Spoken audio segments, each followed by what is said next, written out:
Welcome, my lovely dears, to another Sieglind session of Sunrise and Sunset. When last we left off, our glorious heroes experienced death. The lovely Cackler who was with you happened to get eaten by a big slime. Luckily, after dying, he got better.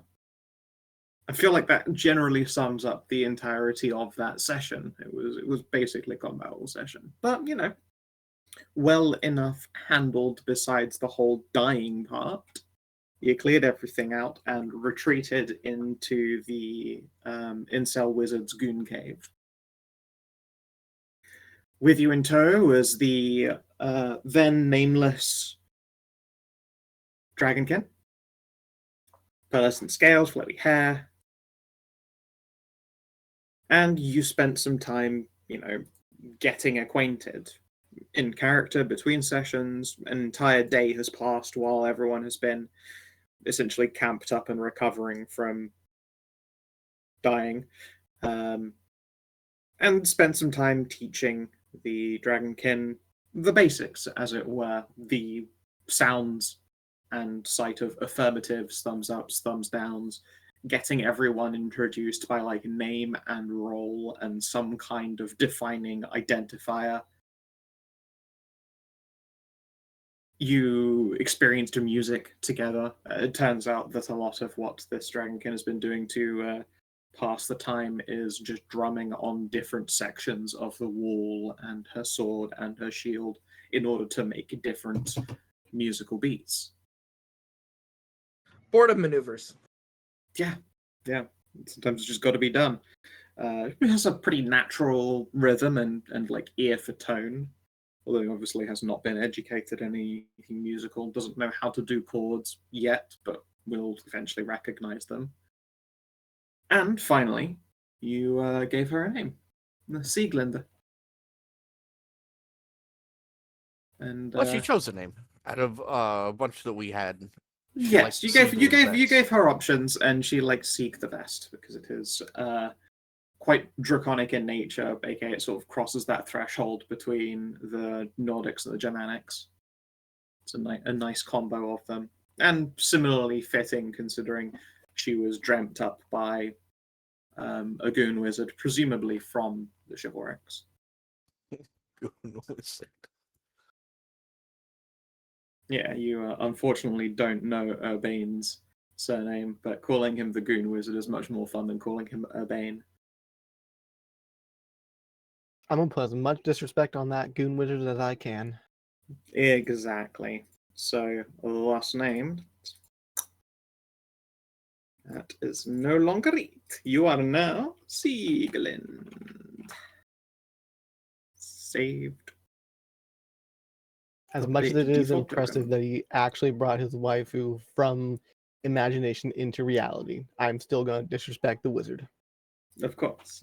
And yeah, one of the identifiers that you have made her aware of is that you refer to her as a Snoodles as some kind of a nickname. That it was a lot of exposure and a lot of education over the course of a day. And eventually you must sleep again. Seek, for what it's worth, doesn't have a terrible time passing out this time. Presumably just exhausted from getting overstimulated.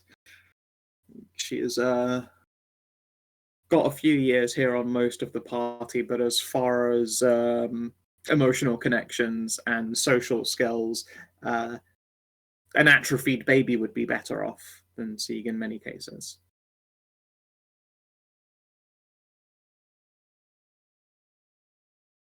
But she is first to wake up, and she probably has been quite impatient in the morning and eager to make sounds and music again. But again, a sensible, intelligent individual isn't going to wake you all up by playing music. So instead, she's just sort of standing and pacing and waiting quietly until it's acceptable and won't rouse any of you for her to start like plucking on instruments and tapping on drums.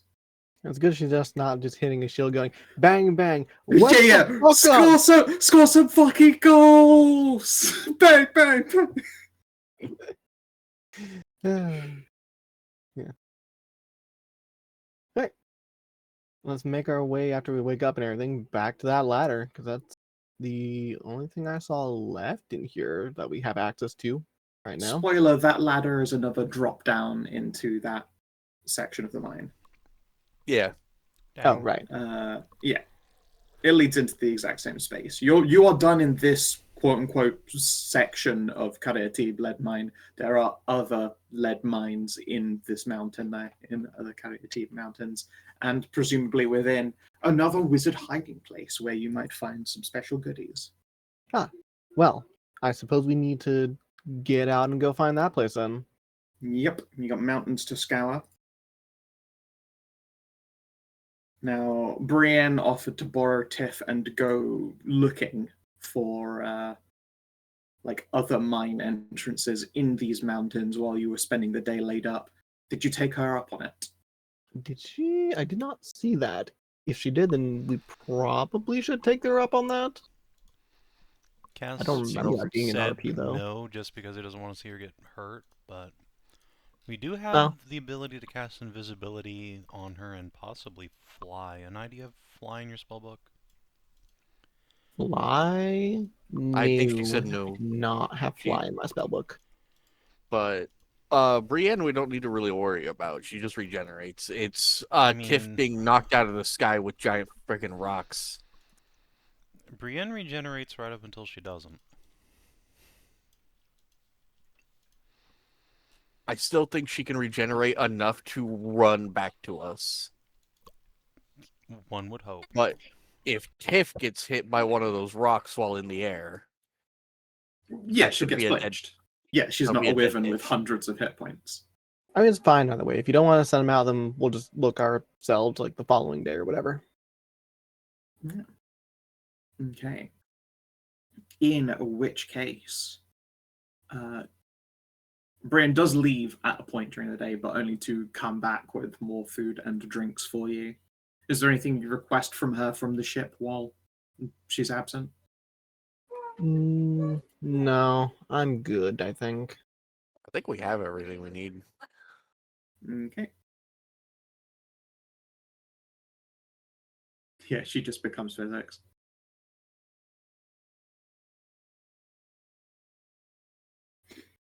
Yeah. Okay then. Yeah, Brienne comes back and she's just got more different types of foods. Just stretching the imagination of Sieg at this point, just finding different flavors, things that are spicy, things that are sweet, etc., etc. All right.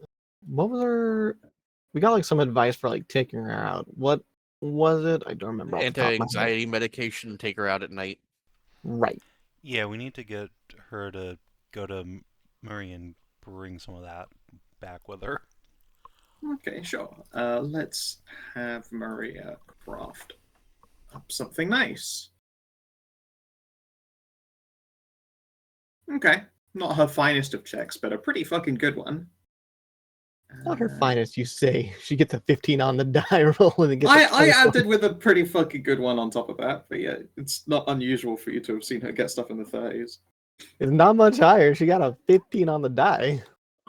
Remember, she can do the whole autistic thing die roll.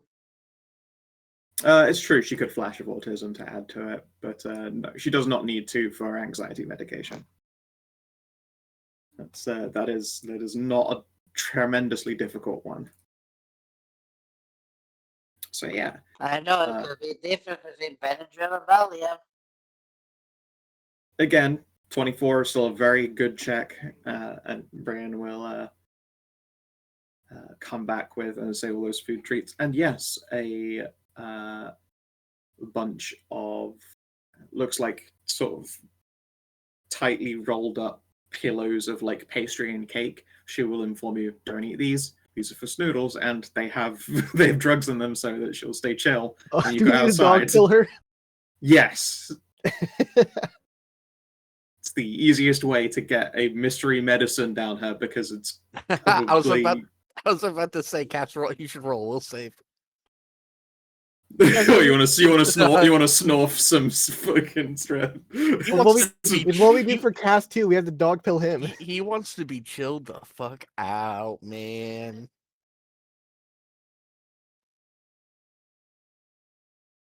I imagine is what Maeve has to do to get Cass to take any medicine is that they have to dog pill it for him. Yeah, they hide it in sushi.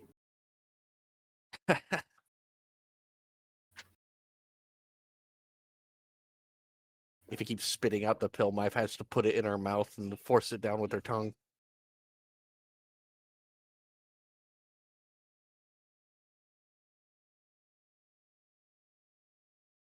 Do you want to take them anyway, just aware that they will get you, they'll coast your edges right off? I rolled a 17 on my whiz save. I am not going to snort Snoodle's medicine. Okay. This time. This time. Yeah, if Snoodles didn't need it, I would, but Snoodles needs it. Of course. I love Snoodles. And then she will nod her head. Sieglinde. Right, of course, Sieglinde. But we might still end up calling you Snoodles from time to time.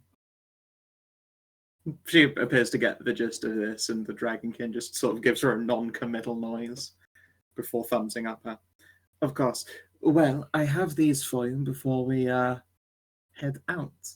And she will gesture to the back room, the escape the panic room. She's, peered into that room and then back again, has noticed a shaft of light coming from up, but since none of you have gone through it, she's not been incredibly daring about looking into it herself. Oh, it'd be terrible, but really funny as a way to introduce her to the new world in the sky. Oh no! Launch her out of the tube. Yeet the Snoodles. No. Gone. That's so mean. You hear a voice for half a squeak, and then it's just machinery. I suppose pointedly, does anyone want to ride the evac too? If we weren't supposed to be sneaking here, yes, I would absolutely yeet myself. I've been told we shouldn't alert the whole mountain to our presence. Yeah, it's not quiet. Then again, it's been a few days now. Things have spread out even further. Yeah, let's not. No. Let's not say we did. No. All right, fine. And yeah, Snoodles will consume the little pastries, and then we'll dig into the lunch she's brought for everybody. And you can tell after maybe half an hour or so has passed that there's not necessarily a droop to her eyelids or a complete lack of focus. There's just a sort of haze to her. She's real chilled out, man. Yeah, if you ask her something or get her attention, it's like she's got an extra 40 ms of lag on everything she does.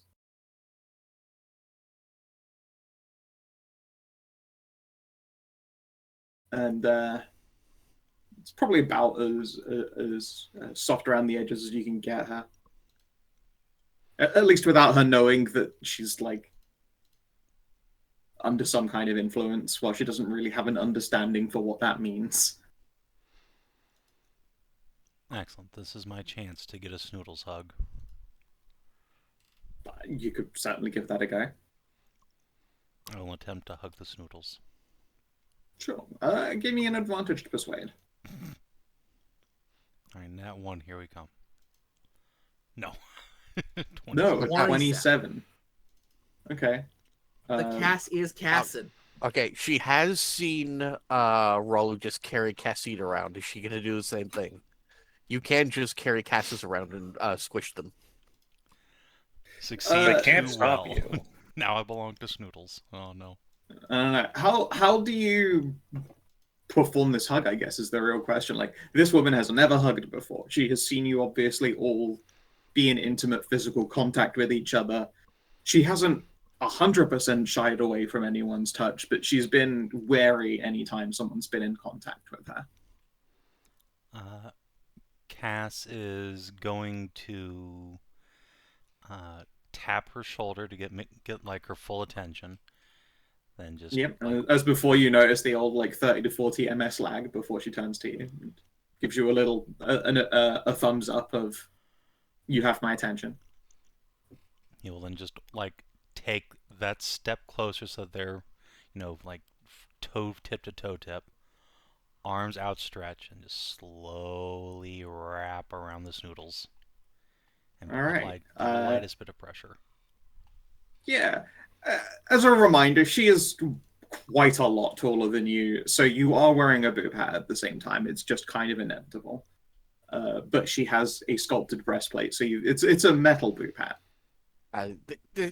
This is Cass's preferred way of living. Wait, how tall is she?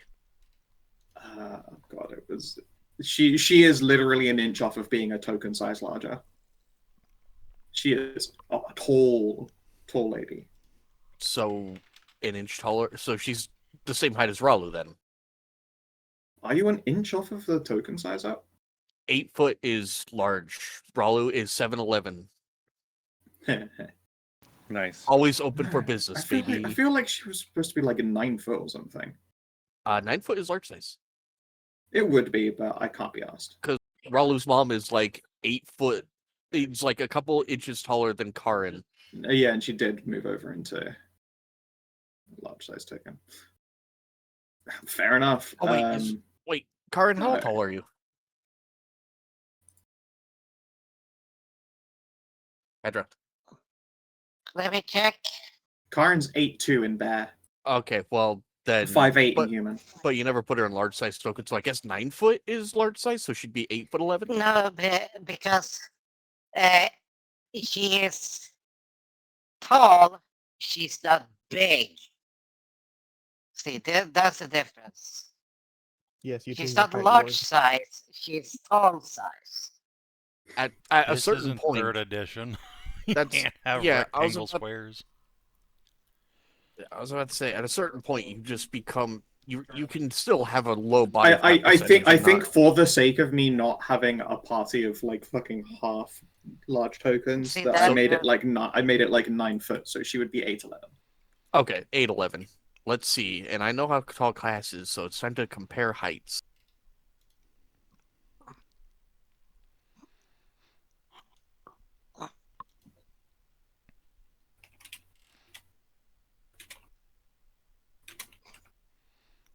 Honestly, I think 8'11" exactly 3 might feet be taller than Masika. so big that the boob hat is like Stetson probably over him.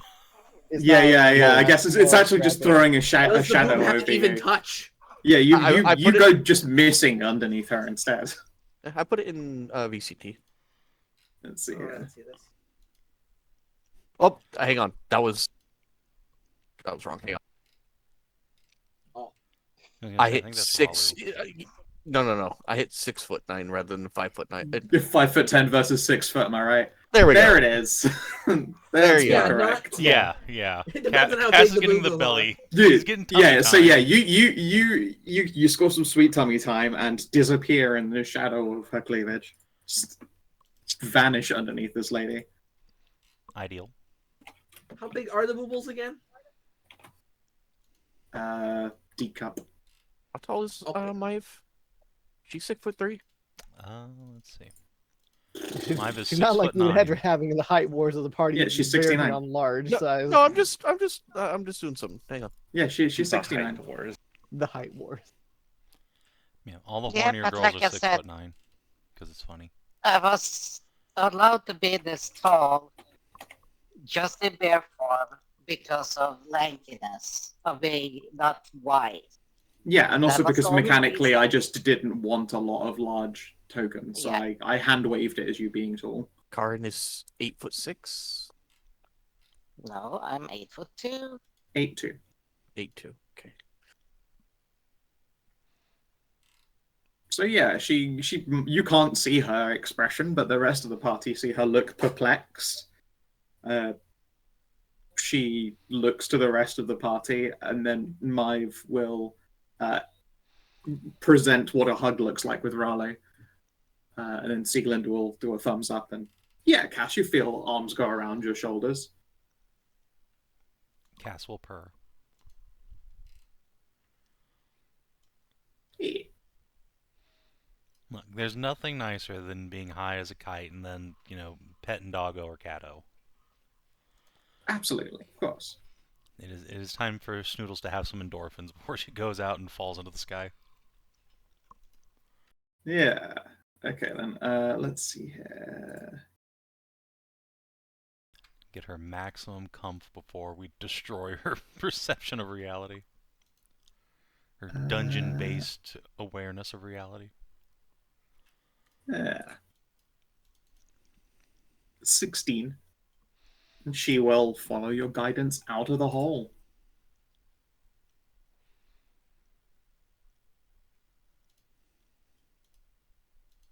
So I assume you're all just, taking the exit like one person at a time, doing a body crawl. It's a little awkward without being, propelled up, but there's enough space to make it work.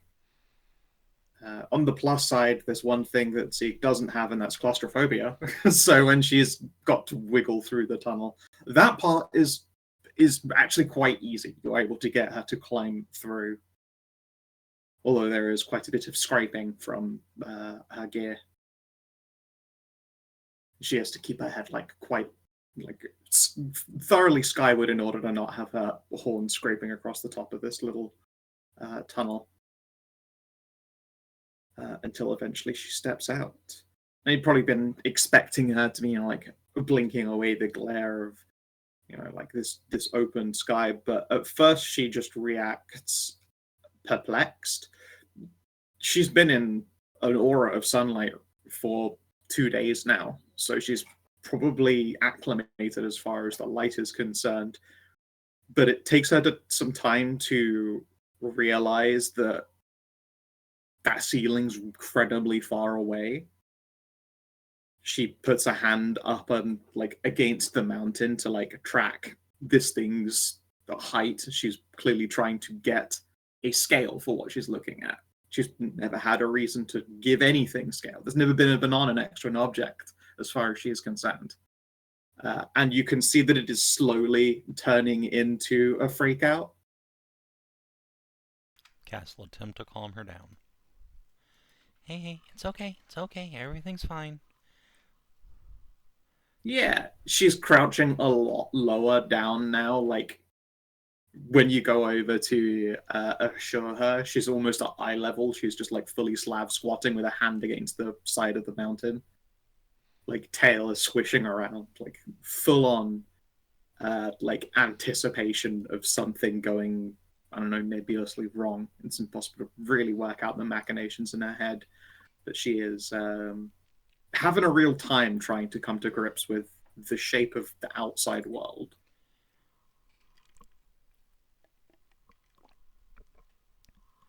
It's okay. It's okay. You're fine. You're fine.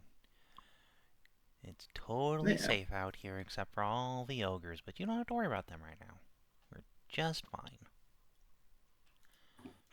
You're very lucky she doesn't understand anything you're actually saying. I know. She gives you a thumbs up and begins trying to stand straight. She's doing it with her hand still against the mountain, as though if she lets go, she'll just get fucking sucked into the sky itself. She's just continuing to keep that solid form beside her until she is, once again fully upright. Dragon Age dwarves stepping outside for the first time. Yeah, really. And then she looks out and realizes that this mountain path isn't just an enclosed corridor. There are sideways, and there's another sideways in the other direction, and she can see them in a tremendous distance.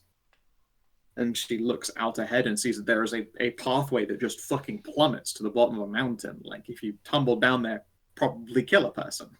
She sees this and is going to at least unless stopped, she's going to lie down and approach the edge and then peer over it with her head. Cass will just stay nearby and probably bring Ralu along just in case she plummets off by mistake. Just in case the lure of the abyss. Yep. It's probably like right now she is probably experiencing the lure of the abyss in every fucking direction. Like, I could do it. I could stand up and vanish into all of that. Which is the same as everyone thinking like I could jump. She's literally afraid of jumping in case she just goes up. I could do that. I could fly into the sky right now. Cass will You could. jump in place a couple times and do his wings a flappy like, hey, look, it's fine, everything's fine. And bounce. let's do another check, and we'll see how long it just takes her to get her shit together. I will give her a bardic cadence die. Okie dokie. Just in case she needs it. She needs it. What DC is it? What D is it?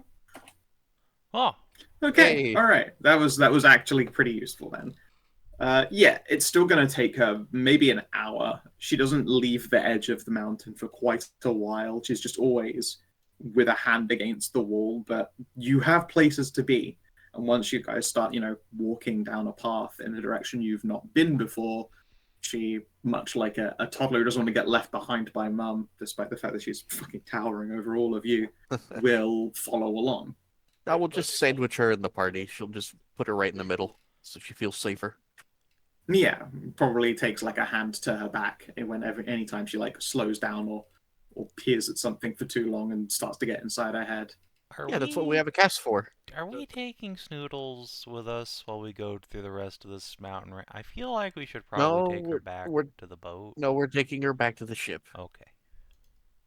There's pros and cons to both. She's probably grown used to her presence at this point, and we're taking her back to the ship. She's not trained in anything.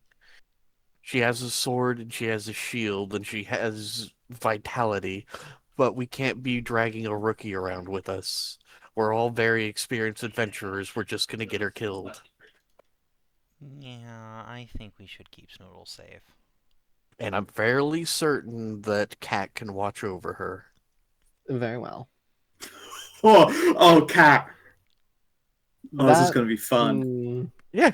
No, it's going to be good. Excellent.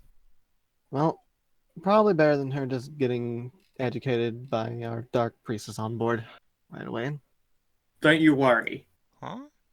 Cat could be totally trusted with educating someone. Yes, she can be. What are you... Ralu has total faith in her. Is something wrong with Dell? No, nothing's wrong with her.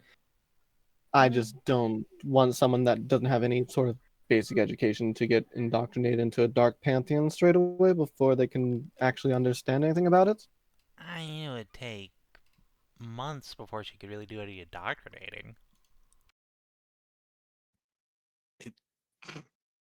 It's fine.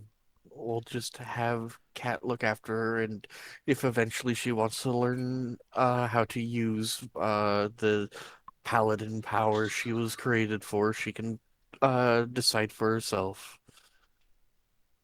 Cat will likely teach her about the gods that we have, namely Waylon and wait, oh god, what's Embla, yeah. Namely Waylon and Embla. And then you guys could Maeve can teach her about Hagen, and then the Omnitheus can teach her about the Dark Pantheon. Or Karin teach her about her secretive mistress. But either way, we should be getting her back to the ship and below the hold, so eventually those drugs are gonna wear off. We don't need her freaking out and hyperventilating inside of a dungeon while we're fighting. I mean, it's not the inside the dungeon part that would freak her out. It would be the leaving again after. Yeah, Yes, but that's as someone who has been violently traumatized, just because you're some distance from the thing doesn't mean the memories don't come flooding back at very inopportune times. That is fair. Sorry, I forget how much I'm sort of desensitized to a lot of that. Okay then. Let us turn about face then. The route I've been using is along the side here. There is at least one rather precarious creep, but with all of us working together, should be fine. All right. Yeah. Can I get a group stealth test? God, why? You got it, Chief. Okay.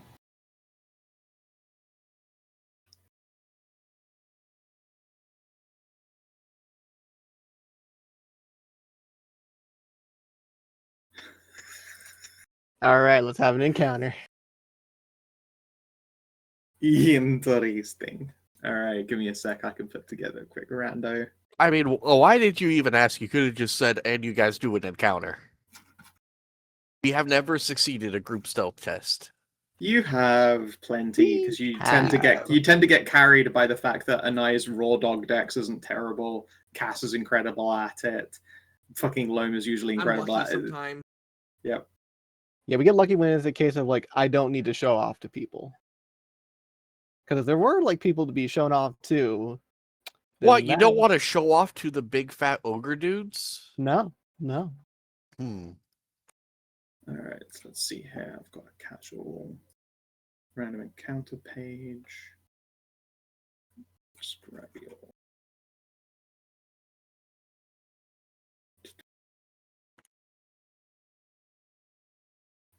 review and Siegland.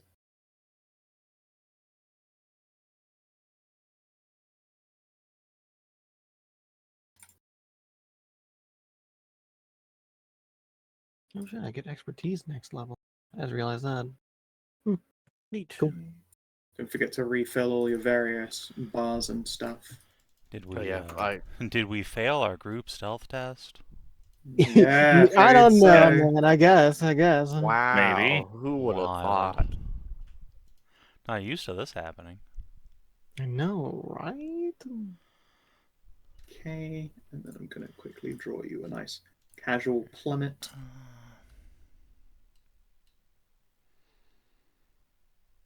So around there,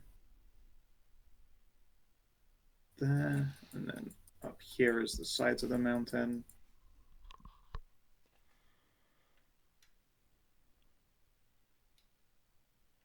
And you are about 10 feet above a group of ogres. They have spotted you, but they are also below you. Let me grab said ogros. Anai, fireball. Not put them on the fucking map layer. Why, ogre, are you just a fucking side token? Give me a sec. Some bleach ogre. Oh, you don't. You weren't set to default token, of course. Okay. Swoosh back over here and try that again. Oh, of course. Got those fucking markers on.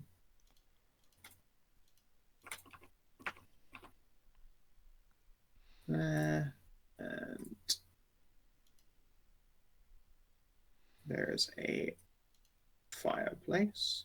I know incredible improv art that this is. I know you're all blown away by my ability to put together a field of battle, an evocative field of battle that looks Tremendous. Yeah, but what are they like the burning? real Like, thing.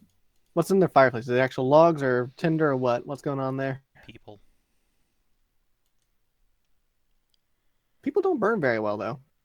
It appears to be hot coals, bones, and fat. The bones of people. Or weaker ogres. Yeah, that tracks. Jim Bob didn't make the cut last week. He had to be burned. Just put down a couple more of these definitely boulders. It says almost looks like the word boulder. That's just the shape of the cracks in them, you see. It's just the words. Don't grab just the words. Grab the whole thing. Fuck me. Roll 20, be cool. There we are. Well, I almost thought those boulders said like Bubba on them for like a minute. Bubba. Bubba. Bubba. Yeah, sadly, writing diagonally with a mouse not my strong suit, and I haven't had a graphics tablet that's worked since fucking 2014, I think. I remember you had one in 73 and would occasionally doodle on maps. Yeah, That's, like, that was the last time. then it was like one more Windows update was all it took for it to just completely be unrecognizable and unusable. Dang. So I would need to get one that actually has a decent resolution on it and is recognized by all that techno marbo jumbo. And I was just like, oh, I'm not willing to spend 400 quid on something that I don't have the time to learn how to use better. So.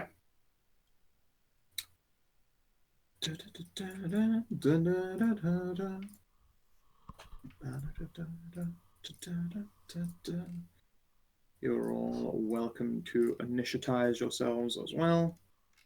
The highest roll I've ever had. Oh. Unusual. Oh. Loam up to 58. The Horniers are speedy today. Aren't you fast? Jesus. All right, make sure you don't get yourself knocked into a corner this time. Yeah, you can see Kaz has his bow in hand, and looks like he has no intention of going into close quarters today. I'm feeling a little gun shy. A bit.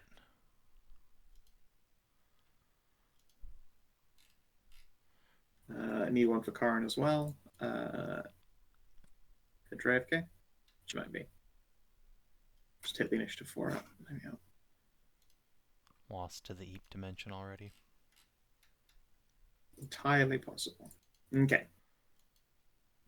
Ralililililil. One to fireball, DC 15. All right, where are you placing it? Right there. I'm pretty sure. Wait, can I hit everyone if I put it? If you just drop it on the boulder, yeah, you can hit all of them. Okay. Yep. Yep. One to fireball. Okie dokie. 66, I believe. Not a great fireball. They all failed. Fucking all garbage, and they all take 12 fire damage. And then minor action Rune of Stone's Endurance, and I'm done. Okay. Cass. Oh, I'm gonna step forward and shield up, and then. Although you have a 10-foot high ground, you probably do not get advantage from here. They have a pretty reasonable arc on you as far as sight's concerned, but you are still welcome to shoot. Is there any way I can, like, just hide up here, like, out of their line of sight? I suppose if you get to the very back and then lie down, I'll let you stealth if you stay prone. But otherwise, they just are going to be looking at you. Yeah, that's fine. I can just arc a shot. Sure. Is why I have a Go for it then. You are sideways. Sideways man. Pew. And it well, okay then. Sorry, which was your target? This guy right here. Okay. And that is 29, 35, 39. No, that's fine. No. Okay, cool. So take all that damage. Dang, you nearly drop him. 5 o'clock. Well, I guess we just fireball as well. I've heard that's a pretty cool thing to do to ogres. Okay. Ogres. So yeah, we'll drop it in the same space Ralu did and just blast these three nerds. Yeah, you can do that thing. You mean Sorceress Surge? Yes, I am. I'm gonna surge sorcerously. Sweet. And then fireball. Yeah. 1, 2, 3. Okay, solid 27, ain't bad. All fail. 22. 22 is still certainly enough to kill the guy you crit. And 22.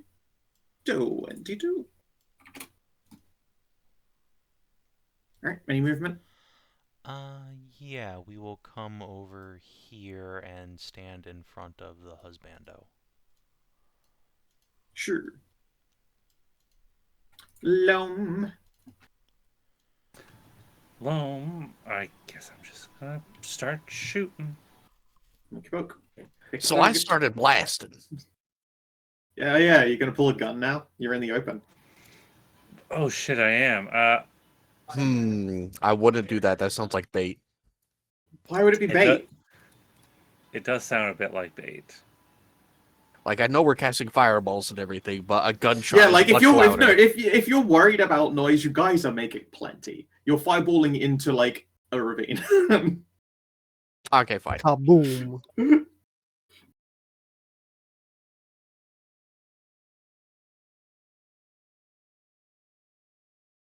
Okay, I will pull. Oh my god! And then I pulled out my shit. gun. Also, remember I need to like know targets when you are shooting things. So. Huh? Who are you aiming at? Did you aim? Did you what? Oh. You didn't say any of the things. You just hit the button. Sorry, I'm very tired today. I know you are. You are the big EB. This guy and yeah, I'm quarrying. Yeah, you're doing all the usual shit. Okay. Alright. Oh, except for the lightning arrows that I forgot to tick off. Okay. How much of those? Those are. That was an extra 3. 12, I think, is a miss on the Sun Bleachers. Yes, it is. It's a miss by 1. Wow. You can do your hunter's thing. Not your hunter's thing. Can you do a knack? Yeah, you could knack.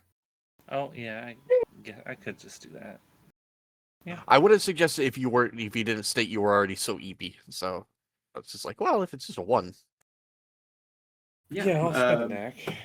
Sure, you don't even have to roll it. 13 is a hit, and 14 damage is a kill. And yeah, so the gun. You fire it, and Seek does not leap out of her fucking scales. See, that's what I was thinking. That's what I was thinking was gonna happen. I wasn't thinking that. I was thinking Skow was gonna make you start a landslide. Guess what I was thinking is that rocks are going to start falling. If you were on like a thinner ledge, but I picked a pretty wide one, so.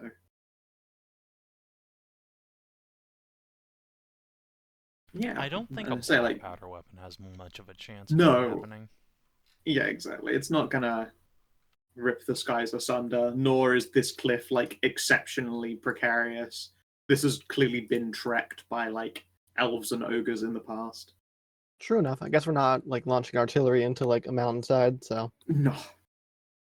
But yeah, Seek successfully does not freak out. Good for her.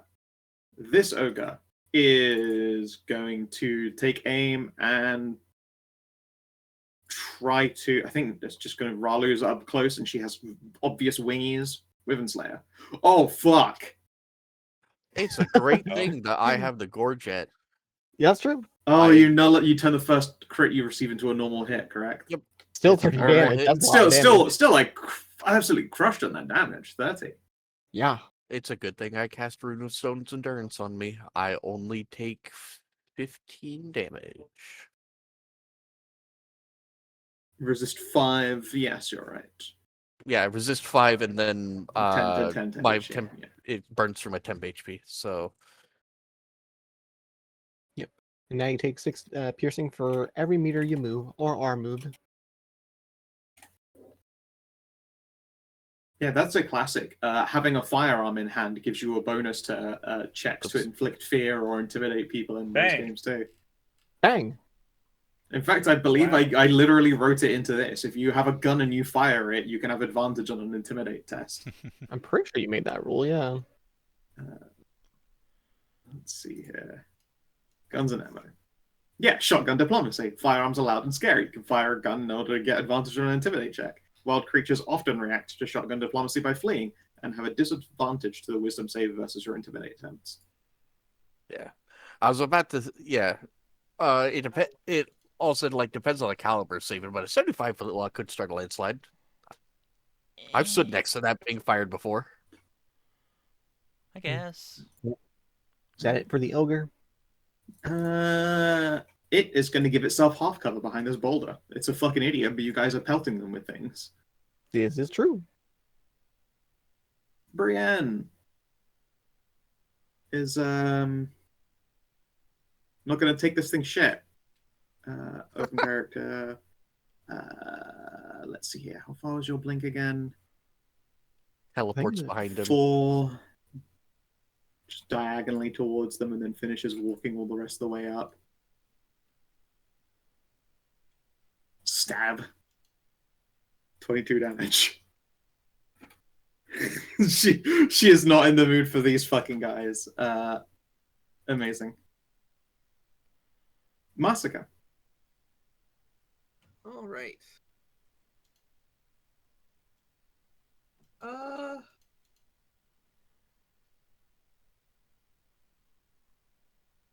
Let's see. I might as well go down with Brienne. Yep. A reminder, it is a 10-foot drop. Chi-Chi is Yep, so teleporting. it's- You can make that as well. Probably just fine. I suppose if you Oh, yeah, if you treat this like space, this expanse as difficult terrain, you could basically treat that as you like dropping yourself off the ledge because 10 feet isn't a trouble to you. Yeah, especially when I get big, Truth, which make you big. which I'm gonna do. And then I get to slide. I get to shift 4 as a part of my bonus action rage. So that'd be 1, 2, 3, 4. Yeah, you can just I get guess. down there with the rage action. Yeah. Then I move 8. Sick.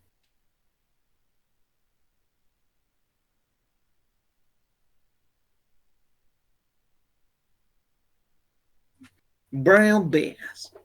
Clearly need to get another one called Black Betty. Bam lamb. And then I guess I just gotta throw twice to the guy that Brienne's already on. Sure thing. We'll make it fire. Okay.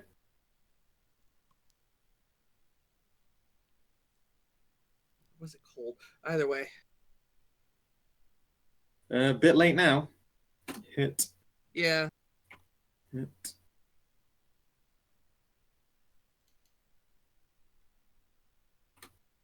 And yes, they are still DR5 fire. Oh, right. Whoops. Ogo.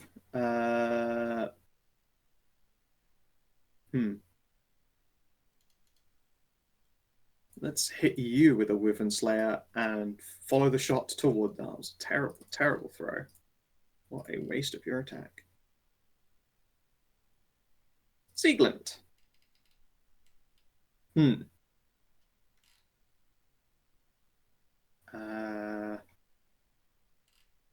Throws a rock at them.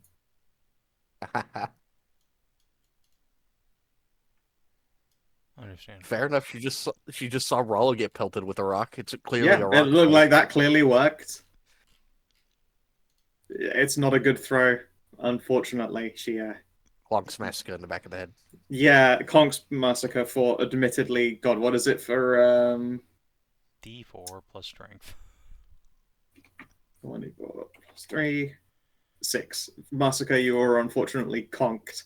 And then Sieg looks mortified and throws like many thumbs downs and points at herself.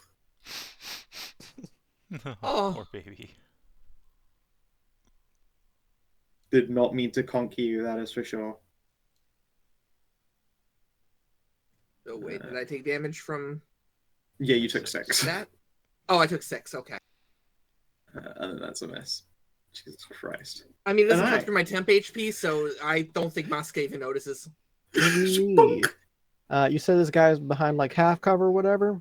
Yep. Alrighty. Here. Second level or third level magic missile? And everyone else is throwing a third level spell slot. You might as well join the fun. True, but like it may just be vast overkill throwing like a third level magic missile into that guy when they have like these guys that are like half and full.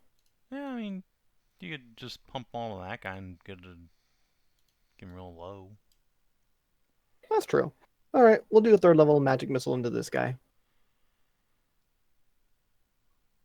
Have 33 force damage. 33 force damage. Sorry, what was that? All on the one and This who's guy. wounded. Oh, that guy. 33 is a kill. Well, there you go. Nice. Nice. You fucking smash his bones to pieces with that one. I imagine since it's it's all magic missiles, you haven't got like glam activated, so they just go just punches a bunch of holes and then Private Ryan's him and he goes down. Yeah, pretty much. They only get really Karin. fancy when we have like celestial light. Then they start bouncing around and doing like the rave shit. Yeah. Hedrah. Okay, Hedrah. She is hard committed to the Eep zone. Damn. Yep. I'm just gonna hit one of her fucking buttons. I don't know which. Fuck's sake! Why do I even bother? Why do I do it to myself? She kills kills the absolute fuck out of it. Bam! And then I will take her off the initiative. Shazam! Oh, you're back. Fucking hell. Gone just long enough for me to kill myself with you. Ralu. All right, con save. America, fuck you. All right. I shake the things out of me Save ends happen at the end of your turn. at the end of my turn. Yes. Okay. Yep, just like the entire game has been played. So you can. I guess you. I don't you. need multiple you have- people dogpiling. Jesus. Yes. So yeah, I guess that's the end of your turn, and you save out without moving. I will instead so- cast one of my scrolls of magic missile. Okie doke. Rolly got stabbed. She got hit by a rock. It's honestly not that fine. much damage, and she saved out of the effect. Okay, no, but if I ages, she It's won't be way bothered too late. by She the does damage. way too late, and she doesn't need it. Okay. Magic missile. Blam. Blam. Okay. 8, 3, no. And then yeah, you save out and sort of brush these like quite uncomfortably brittle thorns out. You realize that by flexing, you can get your muscles to tighten and just sort of push them back. You just flex the fucking shards right out of you. That's an unpleasant mental image. Alright. But also fucking heavy metal image. Yeah, like it's pretty cool, but also just like using your muscles to force out just big old shards of stone. Yep. Sliding between the meats. Between the meat. Okay. I will move up here. And then let's go ahead and just, I guess, throw sympathy at that dude. Sure. What? So it's definitely a long range throw, but 15 is still a hit. No, it's not. It simply has a 20-60 range. Jesus Christ, you can throw that thing like a gun. Crump. It makes sense, I guess. Magical weapon, what it is. 5, 13. Let me Sorry, confirm that. That might have just been a copy paste thing, but I'm pretty sure this thing actually just does have a fuck ass. I for a moment I was just like, is that in like fucking D&D feat from being moved over? entirely Loam. possible.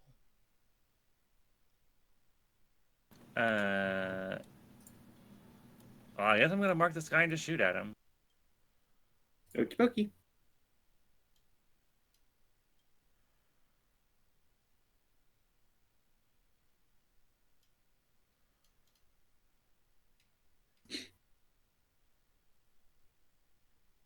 Yeah, it's not a special feature of sympathy and regret, so it's whatever your book says a spear's throwing distance is. Well, It will still hit regardless, and then Loam shoots 1, shoots twice. Killed!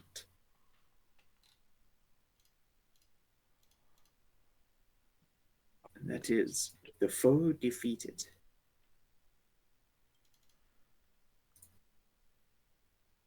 Brienne will brush herself off and Greyhawk these bodies. There are like animal hide and like wyvern skin canvases and stuff that have been put up to provide something resembling shade. Not that any of them seem to utilize it. Most of them seem content to just fucking stand in the sun and turn their brains to pudding, baking them. It's nighttime, right? We took her out at night. Oh, of course, you're right. So All yes, right. there are. Regardless, there are tarps out, and you've never noticed them. Well- Give a shit about them. I was saying for me, I'm just gonna step away from Mive and just regenerate. Ah, yes, of course. And you just tick heal for free. Yeah. Siegland is going to probably take a good like 10 minutes just getting over to the ledge and then like scrambling down this 10 feet to get a proper look at these ogres. It's another creature she's never fucking seen before. Yeah, I'm sure Cass and Ralu would help her too. She's totally able to do it herself. It's just like bucking up the nerve essentially to Yeah, Cass is gonna to help go her out over the edge. by cheerleading from the base. Of course, You can do it. I believe in you. You can climb 10 feet. It is like nearly as tall as her. She can pull herself back up this ledge. She's so big. Actually, no, the first thing, before she even looks at the ogres, the first thing she does is like mine what is close enough to an apology to Masika for unintentionally striking you with a heavy rock. Whether you felt it or not, she clearly feels bad. Who? What? Oh. Opens arms for a hug. She pauses and then remembers, right, the hug thing, of course. And then, yeah, she gets down low and copies Cass's pose and hugs your tummy. She thinks that's how it's done. As a mother, she respects this decision. It's a power move anyway.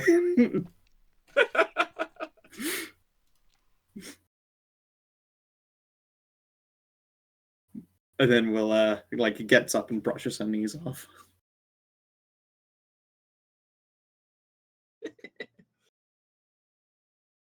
And then she will look at the ogres.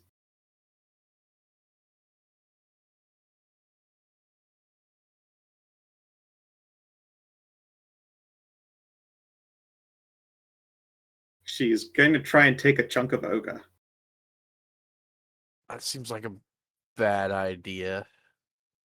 Well, I am not Can I over there. stop I am this? currently regenerating. Yes, you can stop this. You can just be like, no, Okay. this isn't good for eats. No. Do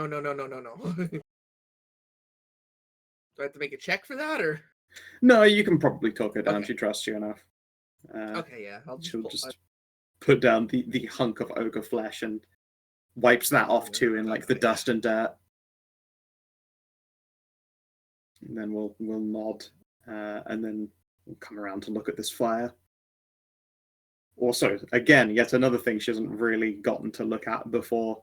And we all know fire. Fire fucking hypnotizing. It And is. she is at least a little bit stoned. Haha. It's God's lava lamp right there. A friend of mine that was training to be a shaman with his tribe says that one of the things they do, just completely sober, is you stare into like the burning coals and like the last lick of fire, and you do that for hours until you start seeing visions. Yeah, I think I would too. Fire is captivating. Shit, like our candle will catch my attention.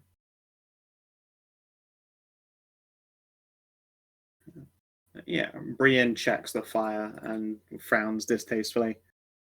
Thankfully, it looks like it's only animal bones and animal fat in here.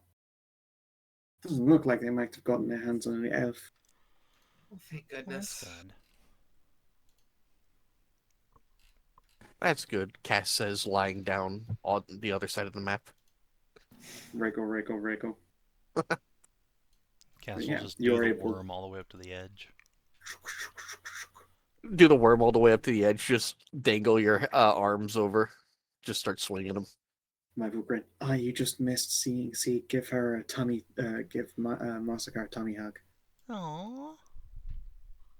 I think she thinks that's how that's done now. Oh, I'm not going to tell her otherwise. You're not fair.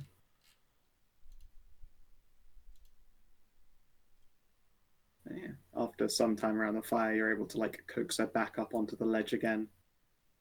Do you take any of like the pelts or hides from there? I don't think we do. I think it's just basic animal stuff.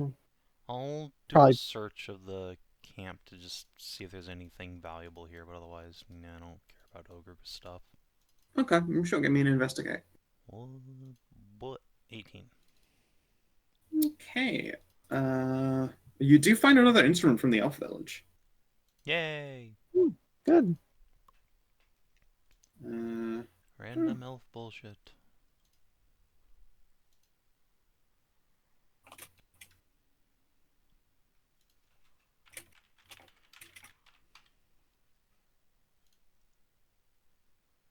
You find a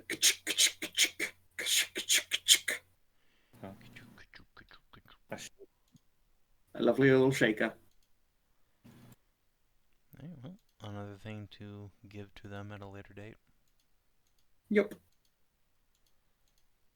Other than that, you think if you spent some time, you could probably dismantle one of their like withen hide like awnings. That's at least a somewhat valuable hide compared to the others, but it's pretty time consuming and it's definitely like quite dirtied and marred. Eh.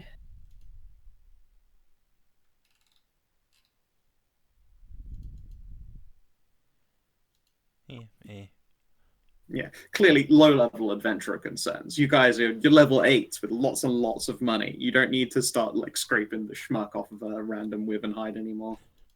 If you're level 1, you'd be like, that's fucking wyvern hide. I'm turning that shit into a cloak. You're like, this one's been used as an ass rag by ogres. I ain't touching it. Yeah, we already have like ancient dragon hide and stuff like that in our inventory anyways. That is how that goes. These are the white items that just fall out of some random mobs when we're max level. Yeah, you kill him and he makes a little Diablo. It's a Diablo pop. You're like, I don't need help with this shit. It was just an ogre's leg. Yes, you are able to make it back to the ship that night. The others will greet you. Probably by this point, Sieg's starting to look a little bit wired. The anti-anxiety meds are wearing off.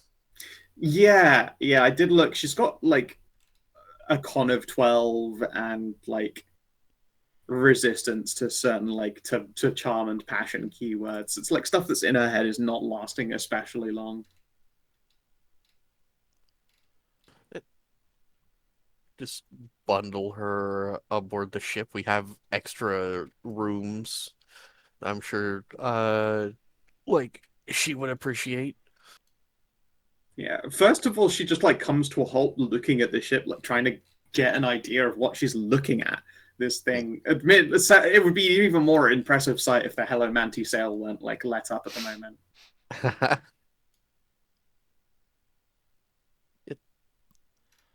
Just point to the ship, nod, and flap up, and then land on it and give it a good stomp. Cat comes up. What you stomping for?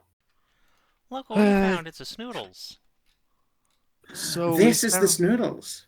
Yes, we found where you filled in on the details. Brian mentioned like the vacancies of it, but she didn't hang around super long. Says that she's never seen the sun. Yeah, an idiot wizard basically wished her into being, then cast Feeble Mind on himself to make sure that he couldn't save out of knowing that he wished her into being. thing is, he never figured out someone needs to unfeeble mind you afterwards. So he just died a dummy, and she's been sitting underground for God knows how many years, enough for the wizard to desiccate. That's pretty dark. Yeah, Eh, she has selected her own name, and she knows our names. So she is quite clever. But Oh, I well, that's was good, at least. hoping you could look after her for a bit while we're adventuring. I didn't want to. She may have a sword and a shield, but she doesn't know how to use them, and I don't feel like getting an innocent rookie killed. Right, right. I get you. Yeah, good. Sure. I mean, I can't say that I'm like an experienced babysitter by any stretch of the imagination. Like, is she still like person smart, or is she like basically a toddler with a sword? she's really She's quite smart. She just has no education. yes. Okay. I'm not asking for you to completely take over her education or whatever, just to keep an eye on her. Sure, sure. I mean, She how much probably havoc can I get up to with like a what is that, like 9-foot dragon lady? I'm sure Yeah. nothing. We're in the middle of nowhere. I'd have to try really hard to get up to some kind of havoc. We're gonna be friends, you see. Why would you Yeah. say it 8 foot like 11 that? according to my measurements. What do you mean? Nothing. Okay. I have complete confidence in you.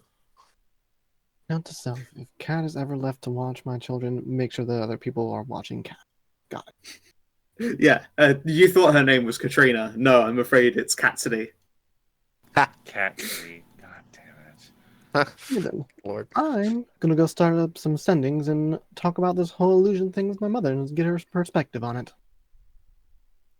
Fun times. Siegland, this way. Probably will give her a wave. Yeah, she gives you a thumbs up. Yes, and follows.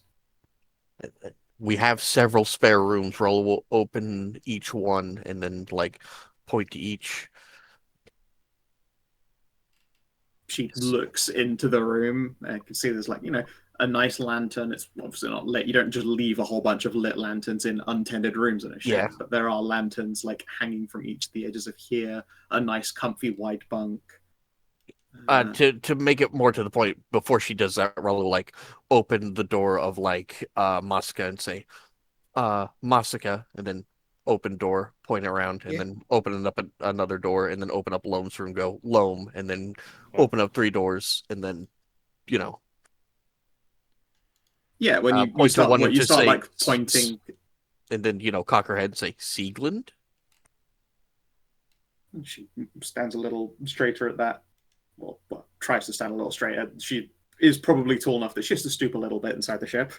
It's a nice big ship, but like she's a tall lady. Yeah, this isn't a Manticore ship. She can, while it's been Even claimed a by Manticore ship, like it just wouldn't be comfortable walking around in it. Like they give a fuck. It's like saying these human tanks are made for human-sized people, but fuck, they are. Hey, I've been on a submarine before, and I had a fine time. What do you mean? I'm not short. You're short. Leave me alone.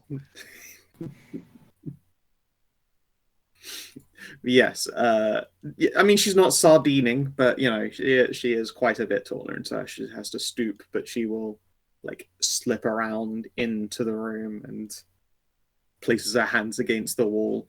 It's a lot of wood as well. Like you can see with her claws, she's like tracing the like texture of the wood. Is like tapping on it in various places, and that tapping sounds a lot like knocking. At least 1 or 2 people will like open their doors and like crane their head and look out. I'm like, oh, hey, a new vase.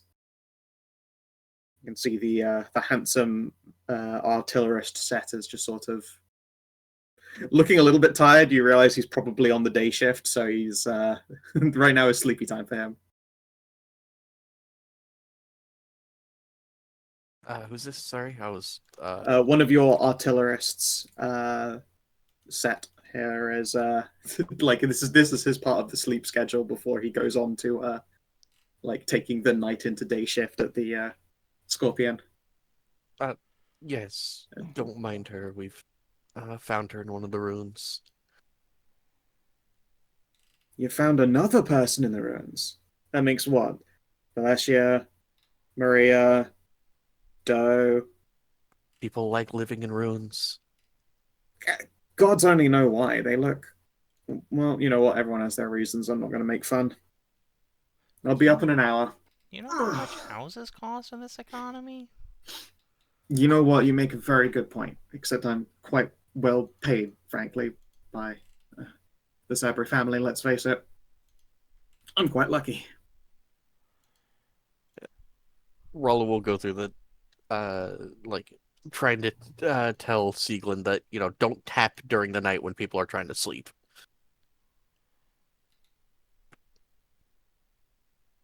Yeah, when you're even showing it, like Set will mime and like do the odd classic, clasp hands together, rest head on it, sideways and snort, and then points at himself, and then Sieg looks somewhat abashed and makes again like the thumbs down, points at herself, sorry gesture.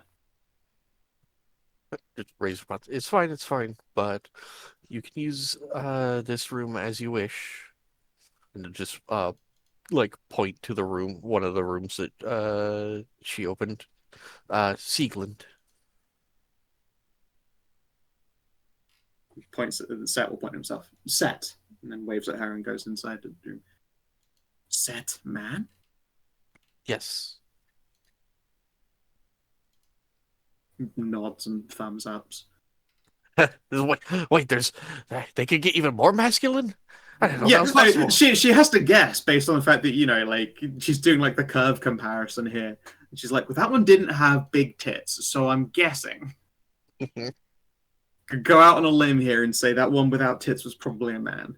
A tomboy's gonna throw her for a loop. Yeah, or like a dude with just particularly large pecs. Right? Yeah. When you guide her to the room, she'll walk into it, spend some time standing in it, and then walk out of the room again, confused. Like, what else do I do now? Well, yeah, it's nighttime. She can sleep and she can hang out with Cat. She can get food. So, Ralu will pantomime sleep or offer food. When you actually just plucks a peach out of her jar and eats that, and she'll hold out an offering for you to take one if you want. Now, Stray Paradox hates peaches, but does Ralu hate peaches? No, Ralu could eat a peach for hours. I eat peaches for days. How are we gonna get I do not this eat. fucking Snoodle to stay here when we leave? That's the real question. Cat. Yeah, that's something you have to figure out. Cat will work on it on getting acquainted.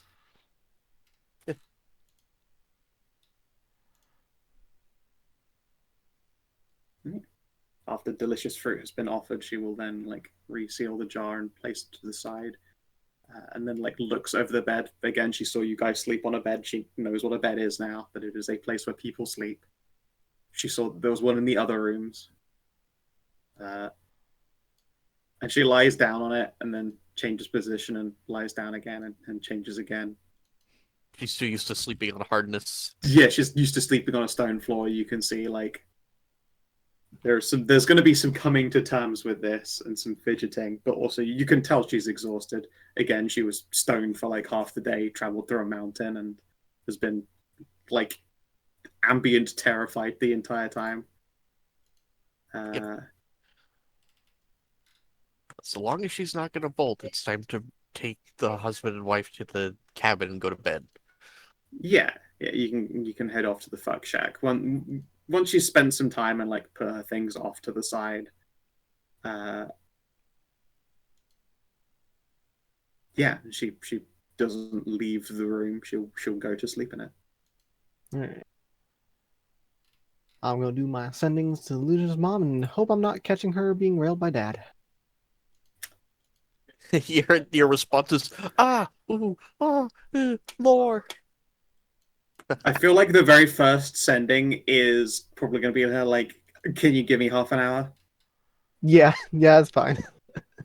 Like, I imagine between your family, like, you guys have the handle on courtesy sendings. I'm sure they have done sendings to you in the past. They've been like, oh, we need to wait a minute. Like, no sending you've ever gotten from your family, no matter how important, they never give you any important information in the first sending, just in case.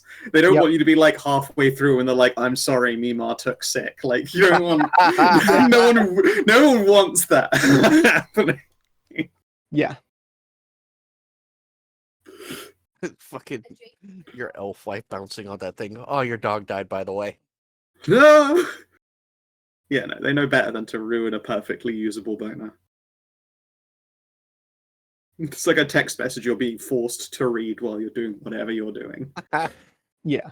So yeah, you send the first sending, she's like, yeah, give me half an hour, and then she'll get back to you, and you can do some questioning and dialoguing. You got those written out, or...? No, I just figured with 10 sendings, we could like get a general gist of like what her opinion is in her insight a little bit. She desperately wants to see the Sieglind, and has no idea that this was possible, nor has she met this wizard. Like, illusion magic is her specialty, but she's never even considered it. Fair enough. Like this clearly wasn't like some goal illusionists have been after forever. Like this is one man's incredible obsession.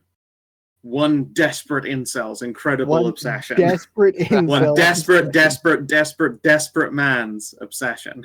If he had put as much like time into like touching sand as he did this, he probably could have got one. Yeah, it'd be like neck deep in clunge. What do you mean? Well, but none of that clunge would be his OC. It's true, yeah, none of it would be Sieg. That's fair. I will make a promise to her that we will bring Sieg sometime so that she can see him. Where are your parents on the map?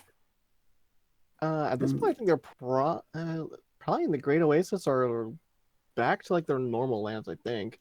Let's see here. We're making a giant U. They have had time to go down here and do their meetings. They went basically like that. And they're gonna take a like return journey through Southside, up and around, passing by Cavern. Like basically take the back route that way. We were gonna go this way, then try to find the puzzle box thing, then meet up with your brother, then go up to the Great Oasis. We can add your family sync on the way back. Yeah, like I said, we'll bring her up there sometime. I wasn't saying like we're bringing it up here now or something like that. Just for future travel. It's just we're going a big U shaped like a bowl. Yeah. If anything, they can send someone to come and collect her. But yeah, with the 21, she'll be like, I bet that wizard thought he was imagining them into being with a wizard or a paladin and magical dragon's knowledge. They would see a scroll and know how it works to fix them. Huh. Apparently his I bet that scroll was a clue to fixing them. But miscalculated.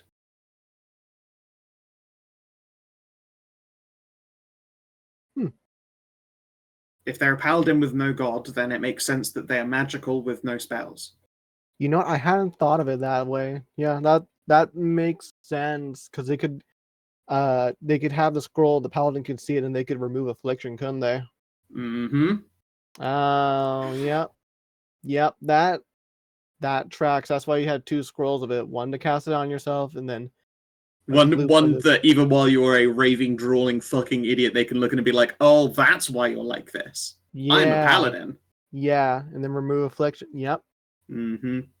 That put the puzzle pieces together there. Yeah. This guy is the dumbest wizard I have ever met.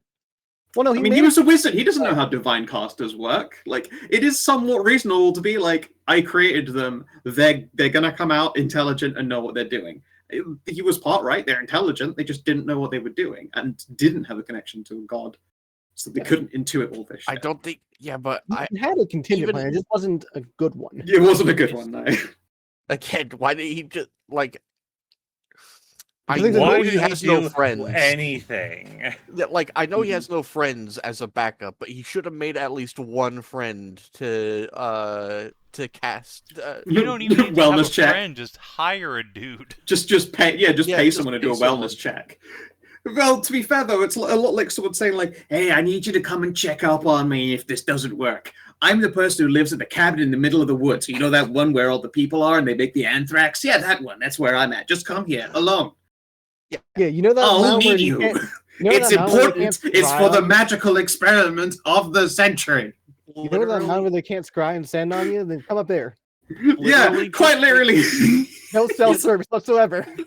Literally just make one friend in your Gooner forum group to come and check on you, man. It's not Well, that's hard. the thing. He literally lives. That guy was an off-grid wizard working on mystery magic in the bottom of a lead mine. Oh, I know. Far I'm enough. just- He might literally or legitimately have paid someone or convinced someone to come up here to fix it, and it just never happened. Either because They he got took one betrayed, look or they at the couldn't mountain and find they're him, like, "No, or they fuck looked at that." this hole and this mine. And yeah, exactly. Like there's all number of reasons.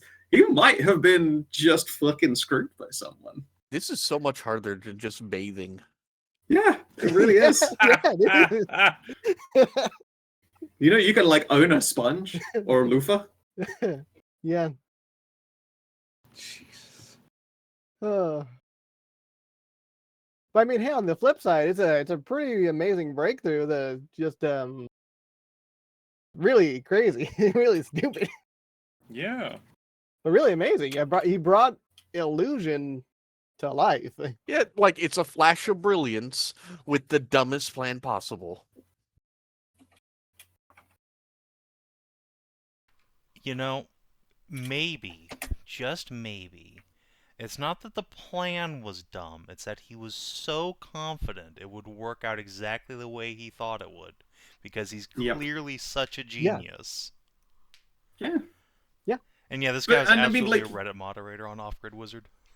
Oh Yeah, my yeah, god, yeah. I know exactly. I know exactly what he looks like now. You remember that Reddit mod who said, "Oh, we should have more respect and we should be paid." Yes. Oh, that one. Yeah. Yes, Yeah. that's what this guy's always looked like in my head. Yeah. Urbane's beard doesn't grow on any part of him but the neck. I imagine like a very scratchy, very scraggly neck beard that's like not fully in, is like the tiniest bits of like patches and everything like that. Yeah, he's got like he's on the Norbert scale, but for his beard. He's got like the biggest widow's peak, or he's like he's completely bald, one of the two. Oh yeah, he's got suicide ravine on his head. If I take a shower, it will rub off my protective layer. Oh. Oh Why no! did you say that? Oh, that was not the You Norbert scale, it's the Norwood scale. you Sorry, could've I just fucked that not joke said up, it. but man, the Norwood is funny. Have you seen the Norwood scale? No. No. No. I Okay, don't so the want the Norwood scale is the scale of male pattern boldness. However, the Norwood scale also includes some fucking unhinged like references in it. Let's see if I can find number. Oh God, what is it? I think it's like a number 6 on the Norwood scale. There it is. Here, I'll put it. It's so good. There you go. That dude was a 6 on the Norwood scale for sure.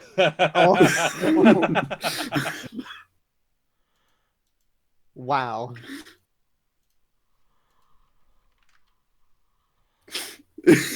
Tragic. Actual tragic. That's probably like Fuck. one of the worst ones you could have from that. Yeah, it is. It absolutely is. Like the moment you hit 6 on the Norwood, you just go bold, or even just send yourself to 8. Yeah, I'm debating whether like 6 or 7 is worse on like that scale. 6, I think absolutely. 6. No, It's probably six for sure. Like that one wide band where it looks like you're still desperately clinging to hope, whereas 7 looks like you haven't done maintenance on your tuft.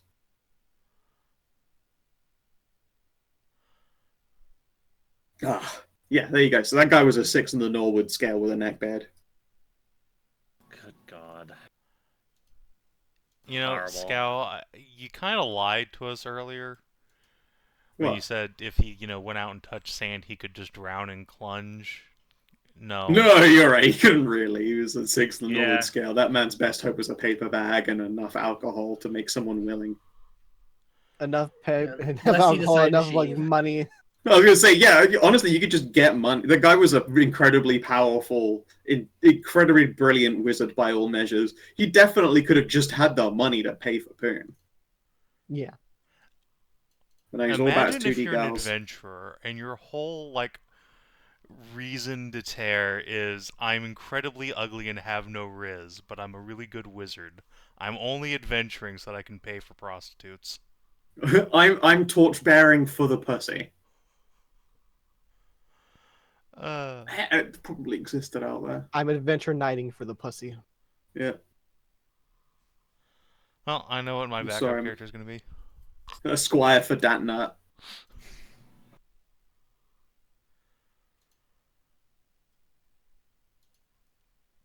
No, you're not allowed to make the incelibate order. It's like if you don't pay attention to the word enough, saying it out loud sounds like some kind of knight order. Yes, the incelibate order. Like, what was that again? Sorry, it sounded like a. Yeah, it's nothing. It's fine. It's whatever.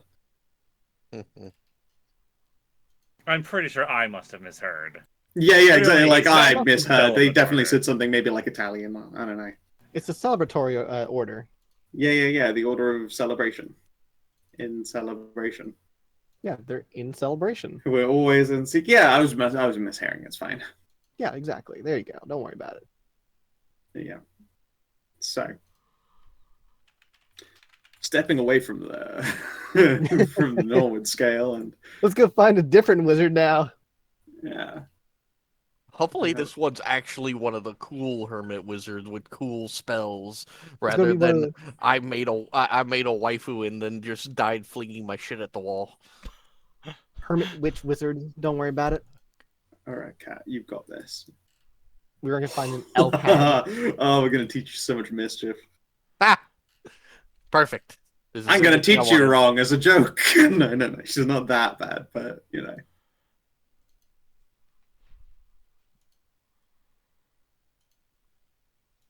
What's a fun thing she could actually be teaching her today?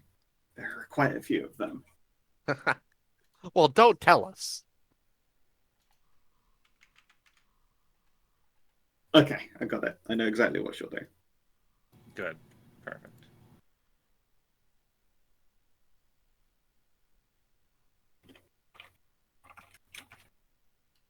Cool.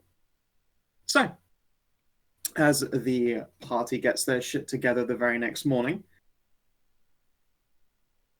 Sieg is like in the corridor looking at the stairway like back up onto the deck.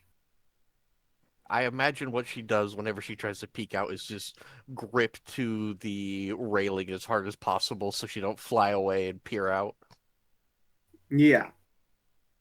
And indeed, upon noticing this, Kat's going to go and fetch one of your like overboard ropes and just like throw that over her shoulder so that she has a loop to hang on to, and then guides her upstairs and onto the deck.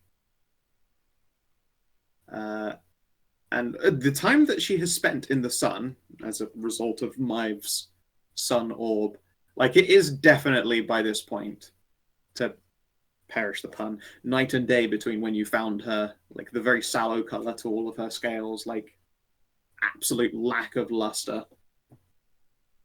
She's finally got that Vit D. Yep. And yeah, you would hazard a guess that she's one of them, or based off of one of those rare gemerald dragons. And by the looks of it, it's Pearl. Mm. Of course, you've met Pearl dragonoids in the past. Not quite the same thing, but their scale color was very not dissimilar. Yes, met. Looks Yeah. like all the piercing damage I took. Yeah. You've been shotgunned by one of them before, and yeah, if you like go and find some of those pearls that you acquired, air quotes, from those encounters, and compare them to the sheen of her scales, it's a dead fucking match. We worked hard for those pearls. Thank you very much. Yeah. Worked hard for them. Something. I was took wrong. over 100 points of hit damage getting those pearls. That is true. Yeah, no, you absolutely got fucking unloaded on. Imagine if Khassid managed to die in that encounter. I mean, he'd probably woken up again from Revivify, but Croak Worth this time instead. Yeah, Yeah, probably. yeah. The cosmic joke would roll by, and Python would be like, "Man, I can't even be mad. You died of coming." Fucking everyone does a round of their respective by dreams, and then giving you a fucking fist bump. My guy, we all want to die coming. I mean, that is one of the ways you could have gotten into Valhalla, so... Mhm. But, yeah. Sieg will look amused by the sight of this pearl. She is still, of course, holding onto the rope, but Kat will get her to like sit on the deck and like look at stuff. When you guys get ready to go, she will like start nervously standing, and Kat would gesture and just pat down on the deck floor and like invite her to sit. And fetches like a chair for her, and yeah, you mentioned music and stuff to her, I'm sure. Yeah. Let's see here. Kat, I don't think you're a musician. No. I don't think she was. Who else on deck is, though? No, Katrina is a person that pays people to play music for Yeah, her. yeah, exactly.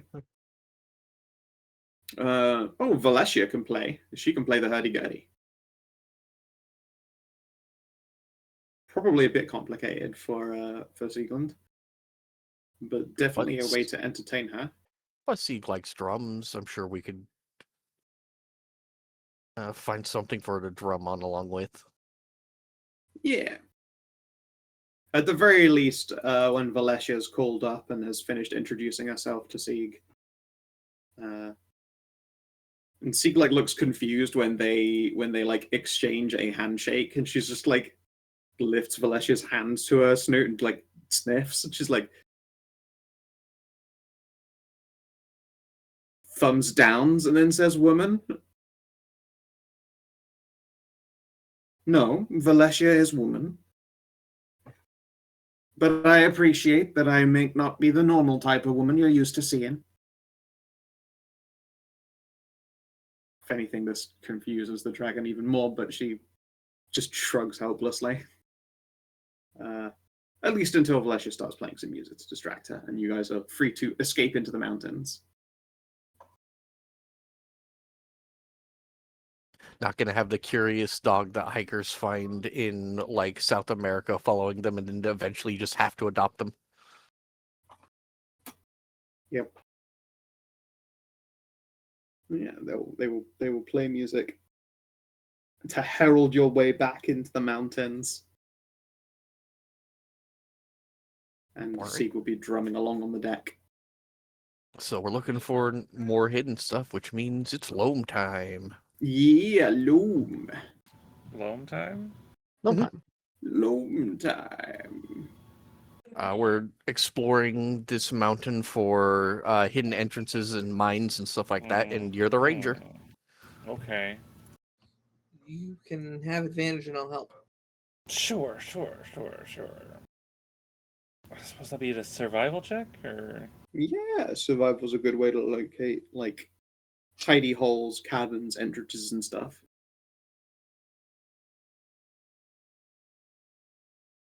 $23. Not bad. Not bad.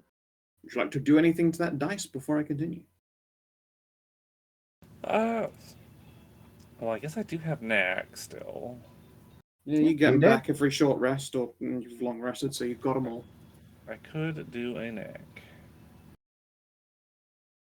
Want to? I always forget those D6s.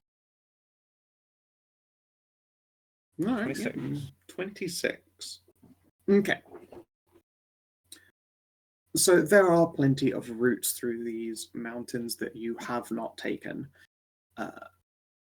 There are plenty of ledges and like goat paths and stuff like that through the mountain, large enough even for ogres to traverse, as you've seen. But there are also a large number of far slimmer spots, winding pathways, pressed up against quite dangerous sections of mountain. I mean, luckily there are so many people in your party who are capable of flight. They are able to assist you all as you traverse what would otherwise be a lot more harrowing of a journey. Knowing that you've got parachutes flying next to you is a probably great relief. And you can angle down a few of these lesser seen routes to the mines.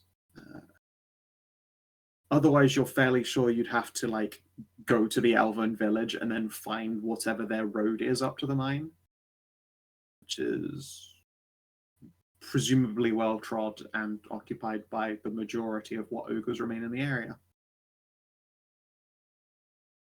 Now, you aren't going to be backdooring this place like you found the Goon Cave's escape room, but you can find a way down into these mines. Okay. And they are undoubtedly mines. Someone has set up like carved posts of stone and placed them up against the entrances to this cave in much the way that people would do, like, you know, wood bracing in more tree-friendly places. Probably doesn't look like the most secure thing, and there's almost certainly got to be some collapse that happens. Like, as strong as stone is, it doesn't make for good, like, internal support in the kind of place that has, like, drift to it anytime that there's too much, like, weight or seismic activity or anything of the sort. But it looks mostly whole.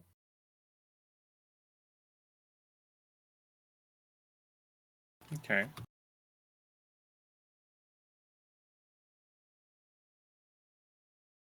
Suppose I shall grab you. Pull you into the entrance. So you descend to this mine's like ingress. There is some collapsed stone, but not an impossible amount of it. You're able to scramble in. Around here, the walls have been not carved smooth, but they've been dug to a certain, like, consistent thickness. The section here beside you that appears to be like somewhat collapsed and just as a pile of rubble has been pulled away from the wall on purpose, revealing that there were nuggets of ore within. At least that's what you're pretty sure is the case by looking them over. You're not exactly a geologist, even with all of your knowledge. But, the ore has been extracted from this. Just for that, Bridge, I'm giving myself another inspiration, and it's fine. Happiness is a warm pun. Yeah. You can see throughout this cavern. As ever, the lighting on these walls is forgiving, so although your characters could probably see quite far down there, obviously you naturally would only be able to see like a cutoff around here. Yeah, fair enough. Take tremendous advantage of this fact. And you are free to move unless there's anything you want to ask about these surroundings.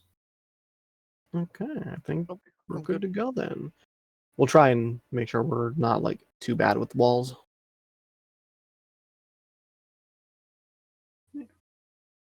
So, Ralu, as you come around the side, you can see on the floor there are small piles of bones in front of you. Yeah, about here or so, sort of laid out, like very, very deliberately in a line to your eyes, or to most of the party's eyes. It's a very rudimentary trap, one you're probably familiar with. Leave the bones of small animals lying out, and so if someone steps on them, it makes a noise, a big crunchy noise. I am going to attempt to perceive any traps beyond that, though. Yeah, sure. Give me investigate. Because placing an obvious trap, so you step over it and then step on another trap, sounds like something someone would do. Yeah, you jump over this so you fall in the pit trap in the next square over. Right. And harnessing all of your paranoia, you look beyond this warning line, as it were. And you don't detect any other traps. Also, to the point, these bones are dusty and untouched, and this cavern is quite dry, despite the fact that it's surely not far from the village or the ogres. Ralu will point out the bone trap and then continue moving south. Yeah. I want to take a gander at Big Rock. Sure thing. What does that big rock look like from here?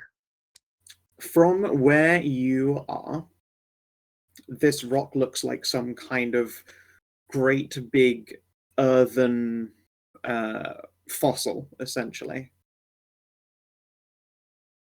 Like some grand insect from a long ago has trilobited itself in this particular place and has been excavated and carved around here to be revealed, but going much deeper into this would start either damaging the specimen or damage the tunnel enough to risk a cave-in. So they stopped before they caved in the room. Yes, that's like it's definitely an interesting archaeological find. You haven't the foggiest, just at a glance, what kind of creature this might have once been, and it would have been truly a very, very long time ago. This seems like more of an Anai thing, but can I look throughout my own studies of beings from the great beyond? Does it look like one of those? Sure, I guess give me an Arcana test. Although a lot of those beings do have like a either like a fish-like or an exoskeletal like Octavid type kind of thing, you don't think of this as like sea bug. That one's not especially common. Well, Anai, this is beyond my area of expertise. Do you want to mark this as to study for later? Sure. Do you wish So- to look it over now?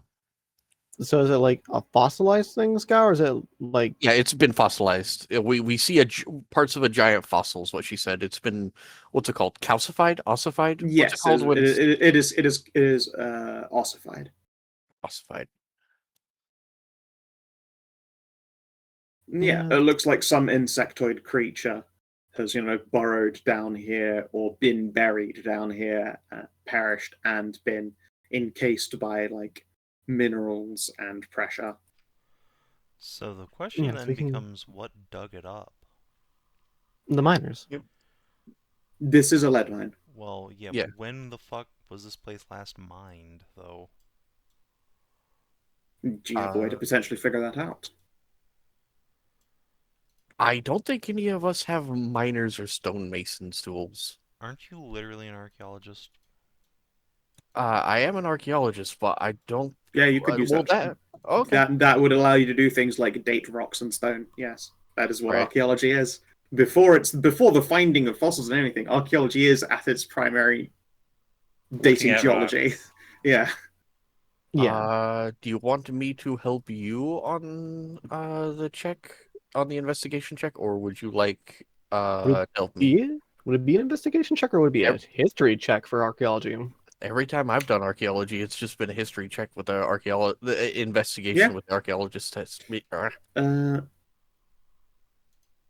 Yes, you're consulting physicality and not like just consulting the Brainodex. You're presumably like taking stone and like actually checking and comparing it to books and stuff. So would you like help? I mean, if I have the kit, I'm doing it with advantage anyway, because that's how the... Yeah. You could both separately give it a go. So you want Fair enough. investigation, not history? I'll allow either or, frankly. Okay, well, I'll do history then. Well, okay, so both of you can just fucking crit if you want, I Okay. suppose. Well, all right then. So, this mine structure has been excavated or like worked upon multiple times. You can see that there are different depths of cut relating to like different qualities of tool. Lead itself, very, very soft. People were able to work on this mine using copper tools, even. Like, brasses and bronzes, that kind of thing, have been used to work on a number of them. You can see that there is evidence of like much earlier metal work before there was easy access to lots of iron, which is further south of here, at least in the deserts, and far more common in the jungles and shipwrecks, now that I think about it.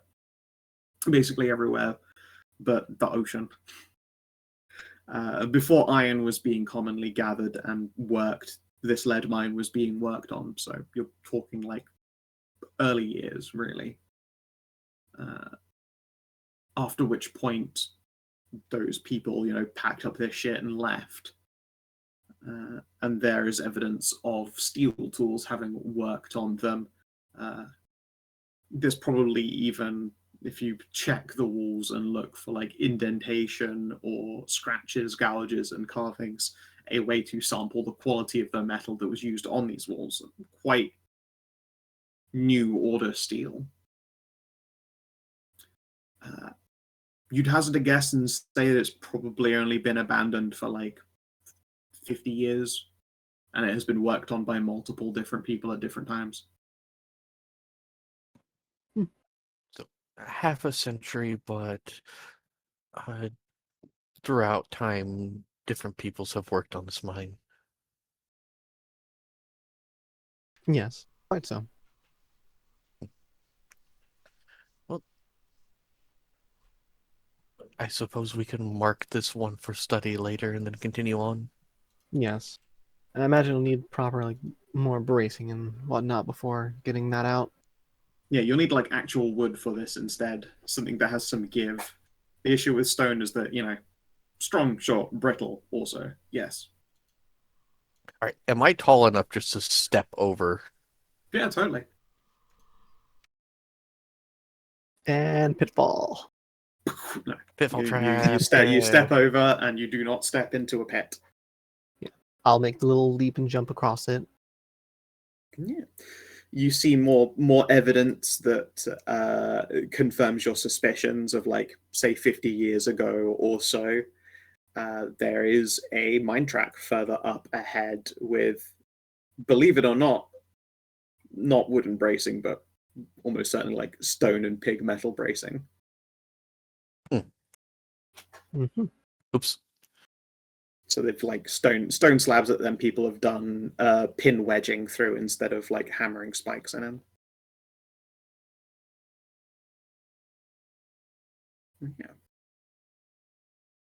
Around this particular bit where it's wider, there has been like a lot of digging and evidence that people used to have some kind of like lift or crane or some mechanism here. Like there's a patch of the stone that's just a little bit less dusty. All that is quickly changing as you and your party begin to like enter and kick some of it up. Right.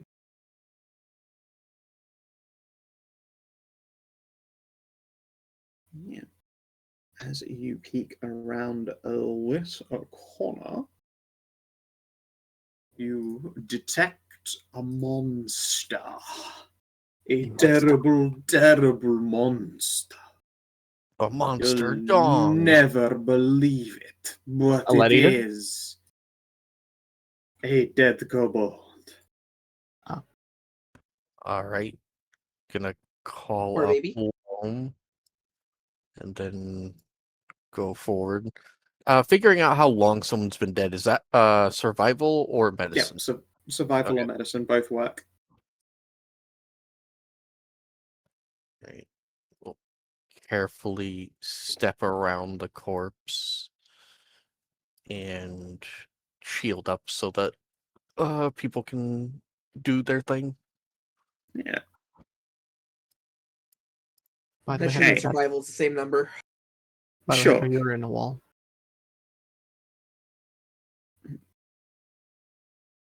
As you look over this kobold, you can see that their windpipe has been crushed. And they've probably been dead for a few weeks. It's really dry down here in the mines. Like, it's definitely slowed down the rate of decomposition by a great deal. Like, the reek hasn't picked up on them. Let's see here. With the 14, you have no idea what the cause of death is.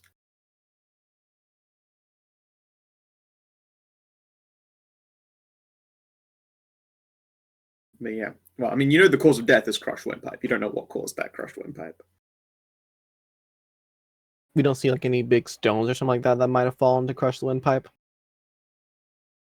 I mean, if it was like a falling stone to do it, then surely it would have, hit more than just the windpipe. Right. That'd be a very unlikely stone fall. Yeah. That would be wild. You'd have to be looking up into the stone that hit you dead on in just the throat.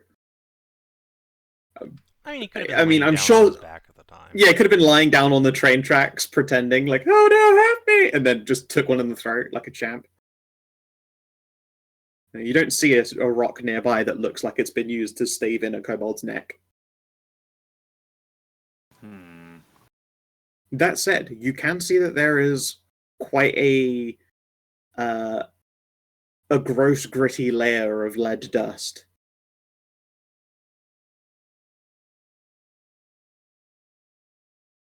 Well, it's a gross layer of dust, but it is full of lead.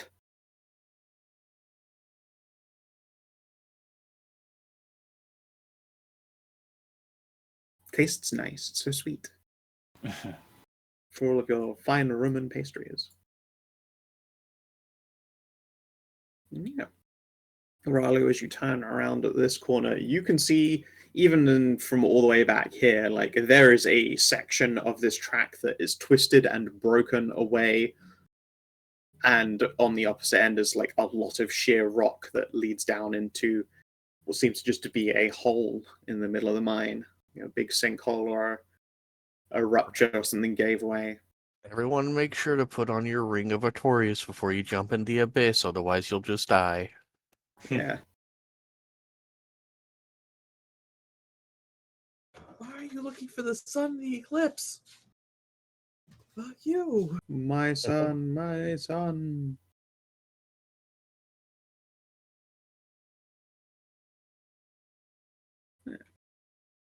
I would like to peer that away, and I will look up. Nice. As you look down this way, you can see that there has been a serious mine collapse. And it looks newer than 50 years, that's for sure. This is also presumably the source of all of that dust, just getting kicked up from a collapsed channel in the mine. Ah.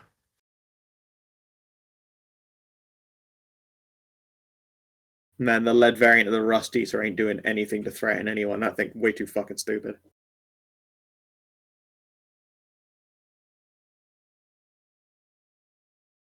But yes, it looks, even from where you are, like this is the source of all of that extra dust, and it has been purposefully caved in by someone. Maybe a week or two ago.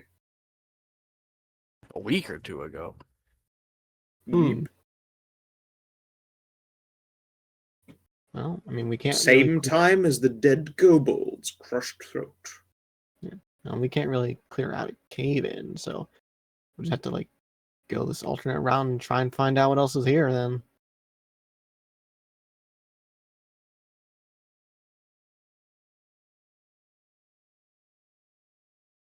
Really, as you approach the edge, you can see down there is a glint of something flickering.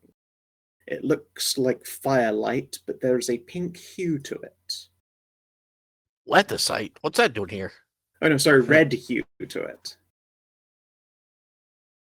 No, there's definitely soul crystals down there. It's red, white, and shimmering at the bottom of this expanse.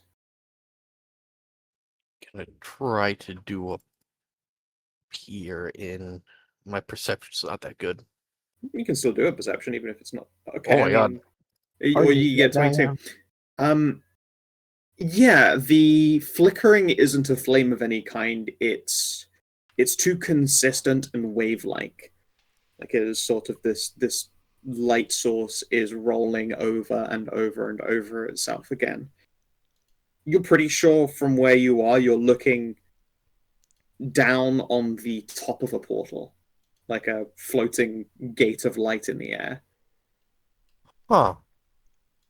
There's a portal down there. Like the ones that creatures from beyond have been using? No. Those generally have hues of purple and blue. This one's red. Does this seem familiar to me? Can I consult the Arcana for red portals? Yeah, you could consult the Arcana for red portals, and I mean, it's familiar in the sense that you've seen portals before, but like the hue doesn't tell you anything about it particularly. And indeed, Anai, like it being red doesn't especially tell you anything. Like a lot of wizards' magic just tends to be thematically their type of source and glow. Like your own magics, your magic missiles, your portals and stuff, like they're all very thematically you when you do it. You can't think of a wizard who's just like stable is like always this sort of ghostly red color. Right. That makes sense. Everyone jump in. Orbit of Annihilation on the other side. Scout's tired of this campaign anyways. Okay.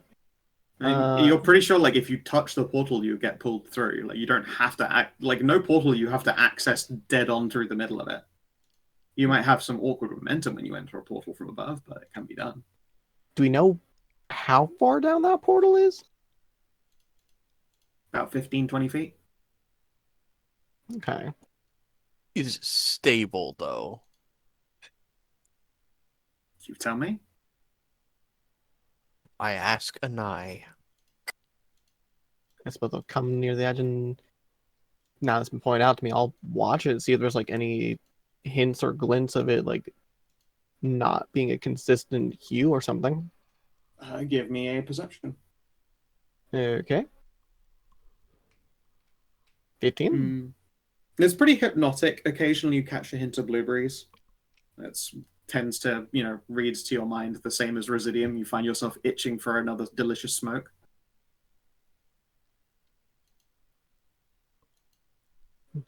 As far as I can tell, it's stable. Stable doesn't mean potentially lethal, though. I want. What's up north? It goes on for a little ways and then just ends in a sheer wall. It looks like this is a point where mining stopped, as opposed to a point where mining was like forcibly stopped or collapsed. It looks like probably there would have been like the end of a vein. You can even see from where you are that someone's like tugged a lot more sample rock out of the wall there and checked it for ore. But judging by the fact the track just gives way here. I think do you want to take this 10-foot pole and stick it in that portal, see what happens? Unlike me, you can hover. Okay, fair enough. I was like, oh yeah, I forgot. You flappy the wings, but like you can just sort of veem up and down, can't you? It expends no effort for Cass, and he can, like... Yeah, he doesn't have to forcefully keep himself, like, aloft in a hole. Yeah. I You think that can pole's float going to be down. our only way forward in this section of the mine, at least. And if it turns out to be... I almost said no bueno. But if it turns out to be lethal, then I guess we're leaving this mine. I'm not going through. Quite so. So yeah, Cass, how are you exploring the hole? I know was- you are a specialist in hole exploration, but still. I was told to take this 10-foot pole and poke it through a portal, so by God, I'm going to go down to the portal and poke a 10-foot pole into it. Yeah. As you go down and come, like, What, are you going to like eye level with it? Probably stay like 5 feet above it, but you know. Hopefully above and to the side. Let's see here. I'm sure this works. Oh no, it's a hypnotic portal. It was mentioned as being rather hypnotic, yes. It is rather hypnotic. As you go down, you can see what's on the other side of this portal. It's not being obscured. No, it's not.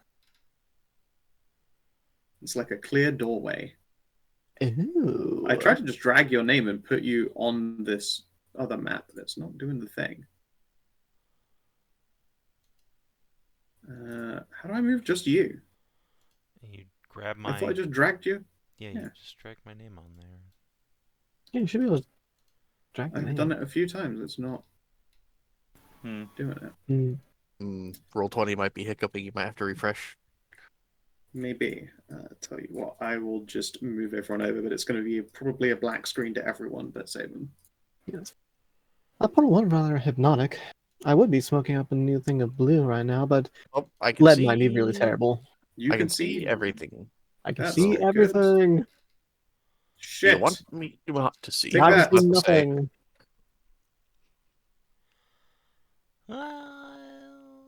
I have... Didn't... We saw something like this in fucking the 4E game, didn't we? That's where we found that, like, blacksmith? Yes, I used Black I on any mission used at all. one of these maps for the 4E campaign. I only have so many like floating exploded wizard labs in the middle of space. Maybe I do not know. Alright, well... But yeah, you can see through the door into this expanse. Guys, it's a door, and it goes into what looks like a floating ruin. Drifting through space You guys have vision? and time. No, only Savin. Oh, okay. Well, while that sounds awesome, we're not sure if we're going to be able to breathe if it's just floating in the middle of nothing. It might be like jumping into a bag of holding. Well, only way to find out. Kaz gonna You stick can his head send in the Kiro portal. through it and find Oh, out that no. way. I was about to say, we just stick Kiro through and ask her. Cass just dunks his head in. Yeah, for someone who just died literally like days ago, he sure is Yeah, reckless with his life. are you dunking your head in? No.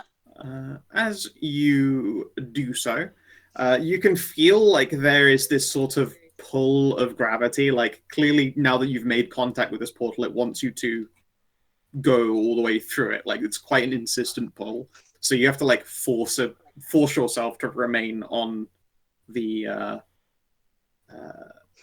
side, the physical side with your companions, but with your head just poking through.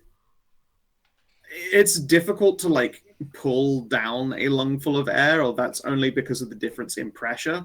You can feel a breeze across your face, but like trying to breathe while your head is straddling dimensions clearly is not a thing anyone can do. I will pull back. Like there's definitely an atmosphere on the other side, but you can't just hang halfway through a portal and expect it to work for your body. You're probably also quite lightheaded by the time you come back out and you pull your head back. Well, there's definitely an atmosphere through there. All right. That's good. All right. Well, in that case, let's get a rope. Masika, you go in first, then followed by Anai. Sure. I guess. You're the wizard here. You'd be more able to figure out what's going on and warn people as they're coming through. But I don't want you going without someone to tank anything. Of course. Let's do so then. I'll get a rope and I'll just start lowering people. I guess in order: Masika, Anai, Karin. Before you send Loam. everyone through, let's hold back at least one or two on this side, just in case we need somebody to do my something. My plan was to lower Masika first, and if anything, she sense anything skeevy, just yank 3 times on the rope, and I'll pull her back. Yes, I understand. I'm just saying it might behoove us to have someone on this side of the portal in an air of caution, rather than Yes, I'm sending here. everyone through. Yes, I'm here. Okay. Someone's got to hold on to the rope. Yeah.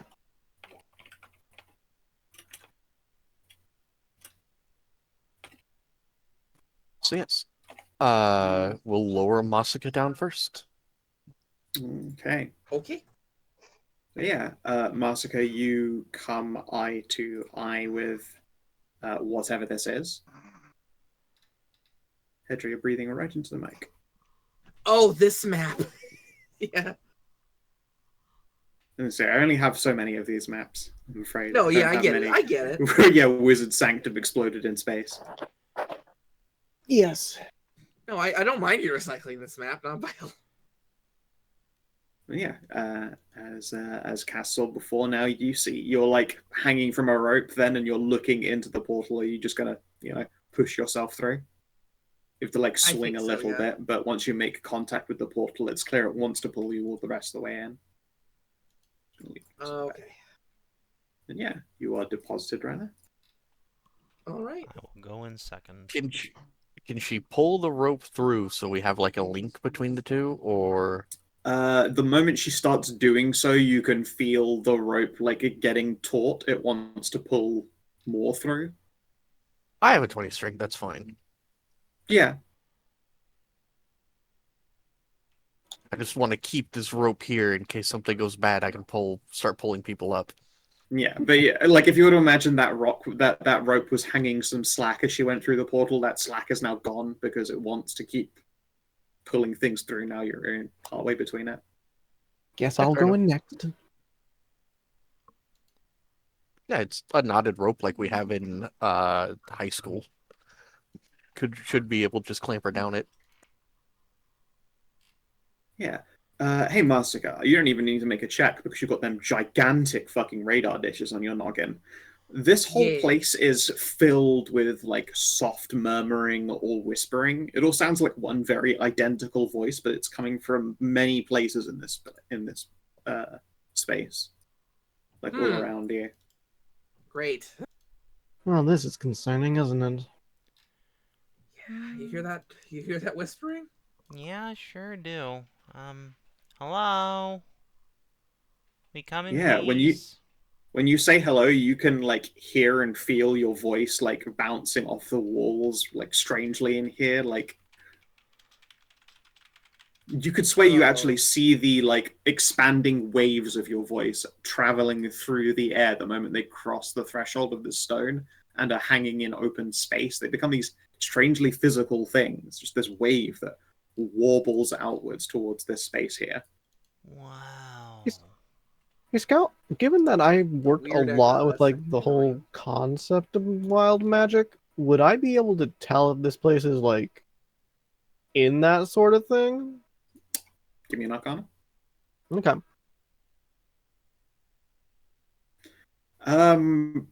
A place like this is probably subject to a really big magical explosion, and as such, there's going to be some radiation. That said, there's been a stable portal here the entire time connected to a lead mine that's presumably done a lot of leaching.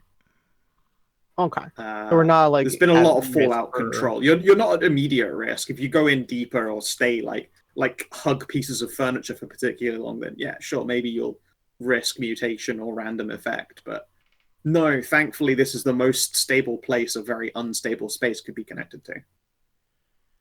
Well, that's good and bad, I suppose. Just try not to hang around in here for too long.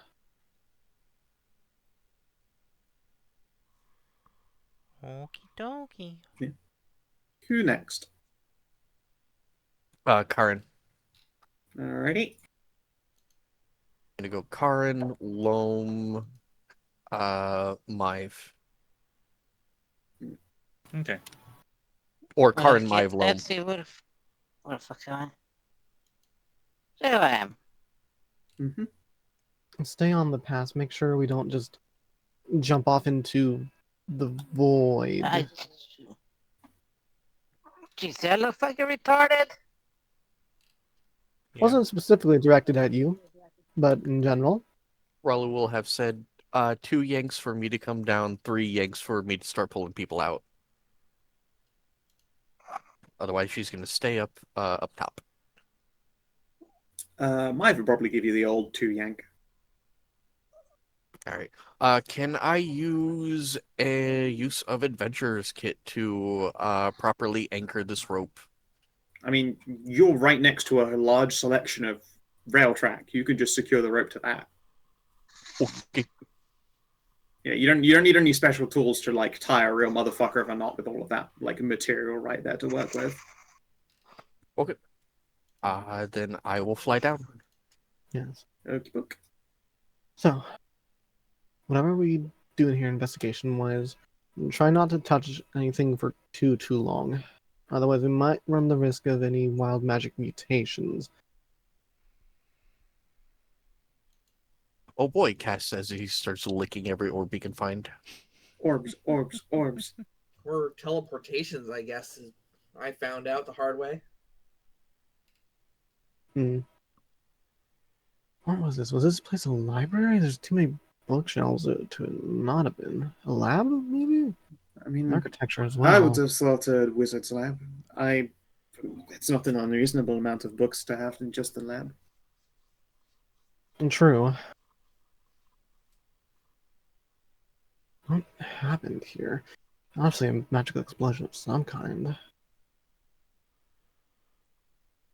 Hard to say. It goes up quite a ways. It does, yes. Are these like flying, floating books part of the scenery too? They're part of the scenery, but they are physically there in space for you. Yeah. I was just wondering if it was just part of the part of map background, but we're actually there. That happens sometimes. Yep.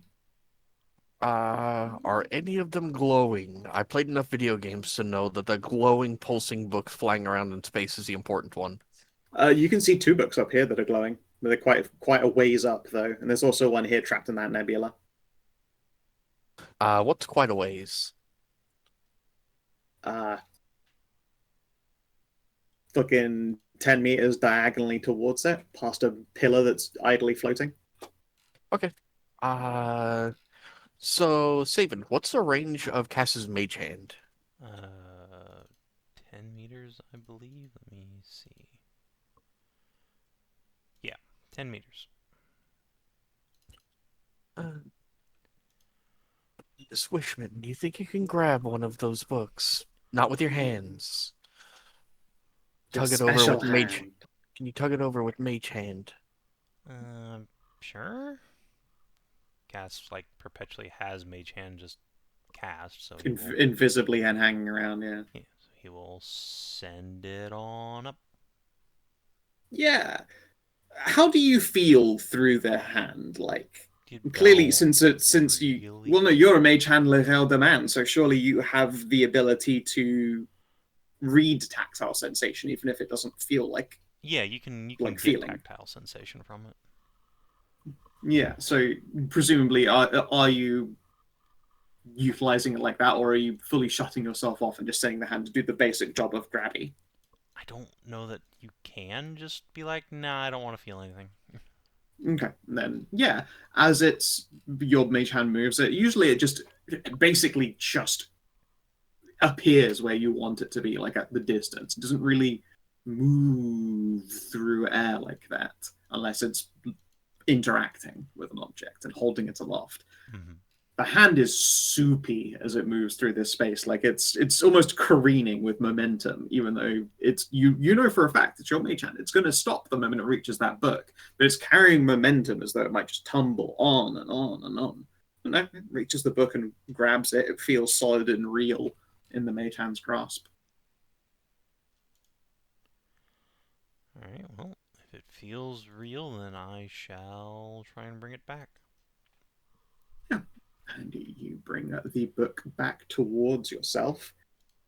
But a hand reaches out and grabs the book. Another mage hand? Oh. From behind this large pillar, you can see that there is some twitchy, shadowy echo of what looks like a spellcaster. Hello. Their features are gaunt, and their clothing and robes, once like impressive, like sort of large mantle, has sort of withered away just to the metal frames of it. The cloth is hanging in tatters. It gives the metal like a rather bony texture to it. Like it looks almost menacing, even though you know it's just the decay of time. And this hand has like reached out and grabbed that book and slowly is tucking it into a space where its robe should be. But then the book, when it lets go, is just like freely hanging there in space. I would wager that is who this lab belonged to. Like, Savin, pat his head so he knows we're friendly. Does he acknowledge us at all? Sort of. They look towards you, but turn their head away. You can make an insight. Sure.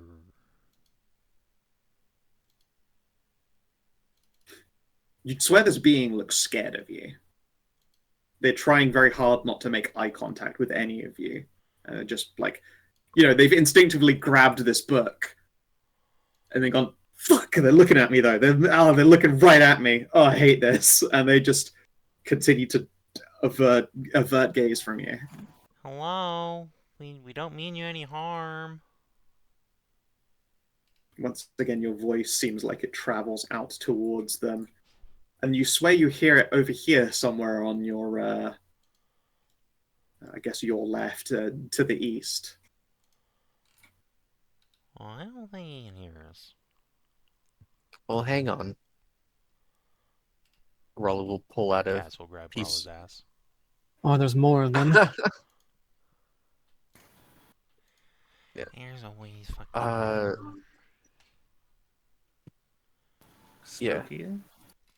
We'll pull out a piece of paper because she has that, and then Yeah. Write down "we come in peace" in Common. She's not gonna write it in the other language she knows. So just gonna ask Anai to write it in Draconic as well, because that's the language of the learned in this world, right? For the most part, it's what people like Latin. to use Atlanta, yeah. Ask her to write that, and then ask Cass to mage hand that over, wave it in front of his face. Do these two look exactly the same, pretty much? They do look exactly the same. Methinks They look Spectre- identical. A specter this- split across? Methinks this wizard split himself into many pieces during this explosion. That's what I'm getting to, yeah.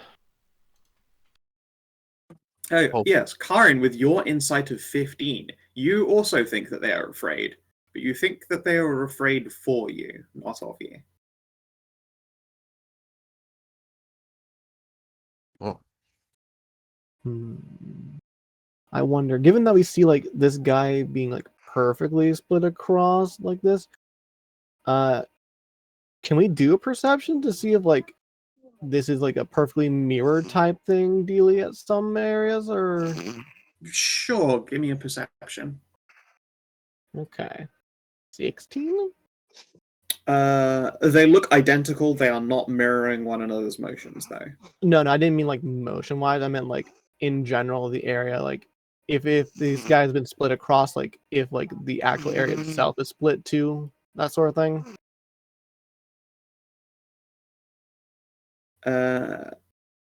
No, you don't think there's some kind of mirror thing going on. You think these are two separate entities. Okay. They're not being twinned. Okay. Fair enough. It's like that episode of Teen Titans where they went into Raven's mind and found a bunch of different versions of her. Yeah, which one's the horny ghost? We need to speak to that fracture. Oh, we need to find the pink one for that. Yeah, we need to find Yeah. the bimbo one. All right. Well, how does my idea go? What is your idea? Sorry. We wrote Oh yes, down. the Yeah. letter. Can Mage Hand carry a letter and a pencil at the same time? Yeah, that's less than encumbrance too. Okay. That's not a problem. You want to try floating this over to him? See if he can try to communicate? Sure thing, Chief. All right. You bring it over to them. And as they reach toward the paper, you can see that the edges of it begin to scorch and like crisp and curl at the sides, but they hold the paper up and squint at it as they're reading it, and then will take a pen even as the paper falls apart into nothing. They write something, and the pen too is starting to break down between their fingers. Oh. So sorry, let me get a clarification here. The paper and pen is like disintegrating before it gets to them, or as soon as like the guy's touching them? He's holding it. He takes hold of the paper, and the edges of it start to curl and blacken like it's been put in a fire. And then he takes the pen and he starts to write on it, but the pen and the paper are both breaking down as he does so. Okay, so it's him breaking apart the stuff, not like the space around him. Yes. Okay. So far as you can tell at the very least. Yeah. Okay, good. I just wanted to make sure I had that distinction. Because it seems like an important distinction. And there's a third one. Man, I have a really stupid idea. Yeah, you can see this third one is like brushing ashes off of their hands.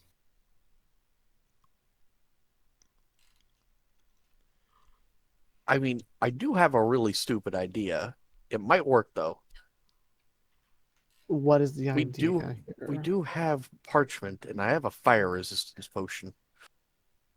And if we were to soak parchment in the fire resistant potion, and then send over bits of ash, you can't ash more.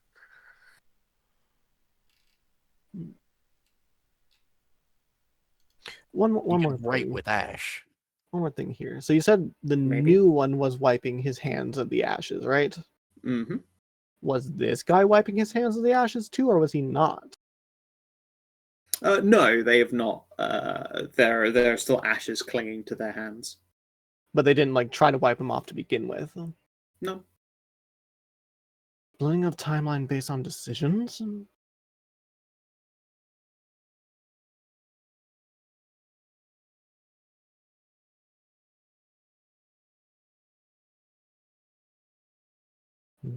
You can attempt it, Ralu, but I don't think that's at play here. What I'm thinking is these new ones are being created as soon as a decision is made. That one didn't wipe his hands of the ash. That one did.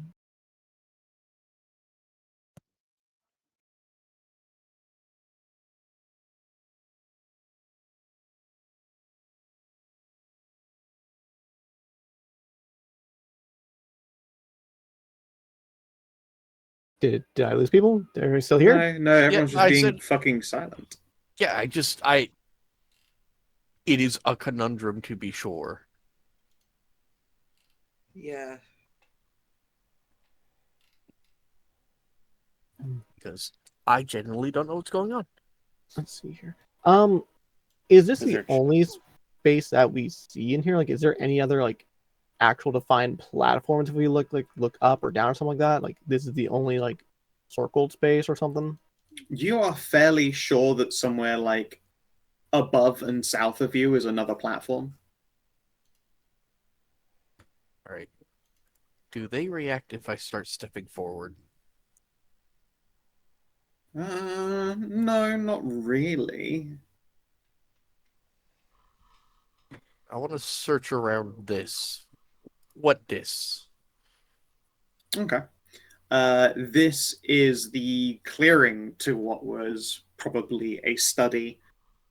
You can see that there are some like scorched and blackened like bronze plaques on the sides of these columns. They might have been like dictating what's in sets of bookshelves, but they're far too damaged to actually read.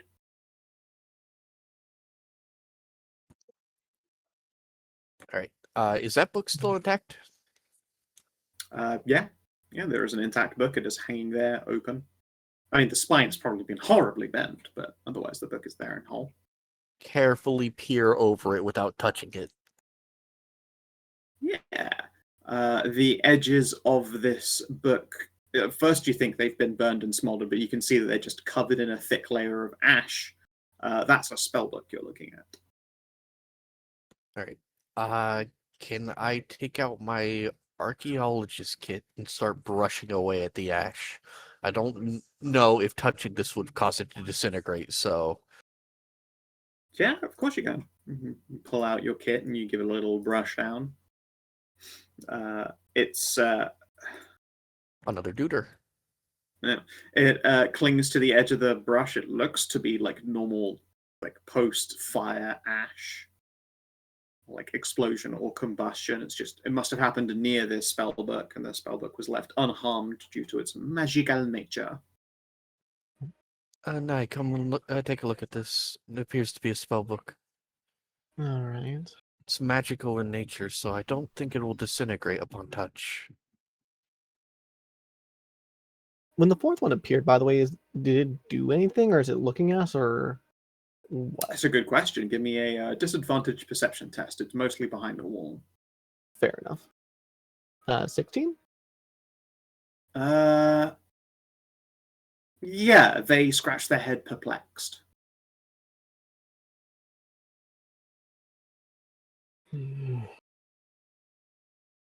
Alright.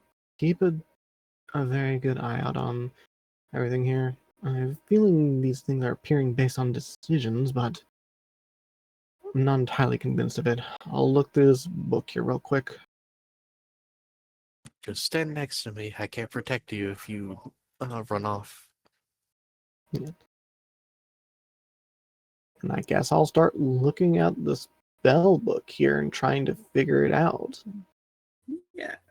This You wanna- spellbook appears to have been devoted to one singular ritual. It spans a large number of pages. They've clearly made a lot of space to draw diagrams that go with it, but there is a reading section that runs fully across the margins from page to page.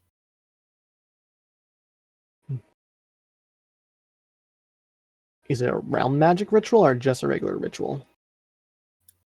It looks like a regular ritual, although high level, to be sure. Okay. So do I just need time to get an understanding of it, or do you want an Arcana check, or? I'll let you ask me questions with an Arcana check, but you would need to spend time identifying it with a short rest otherwise. Okay. And I guess I'll try an Arcana check so we can get some questions. Sure. 24? Actually, wait, no, it'd be a 27 because of 27, this is an Arcane book. I mean, Yeah. You're an Arcane nerd. Yeah, you can ask me 3 questions. Okay. I guess a good place to start is like, what are the keywords?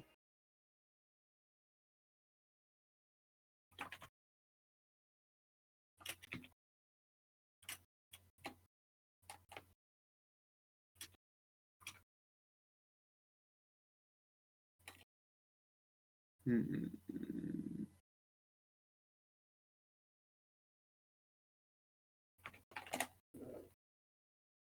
Teleportation, conjuration, force, and divination. Teleportation, conjuration, force, and divination. That's an eclectic bunch of keywords together, isn't it? It is, isn't it? That sounds like it's multiple things rather than one specific thing. It is all one ritual. It just has Oh, these really? keywords. Okay. Yeah, this is one big ritual. It spans many pages in the book. These are the keywords that ritual includes.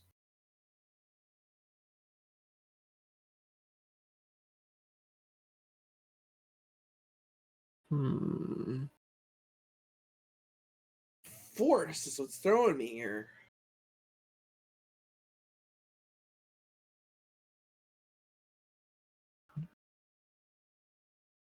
Divination is usually in the realm of scrying. Teleportation, scrying area, teleport, whatever's inside of it by conjuring it to a new area, something like that.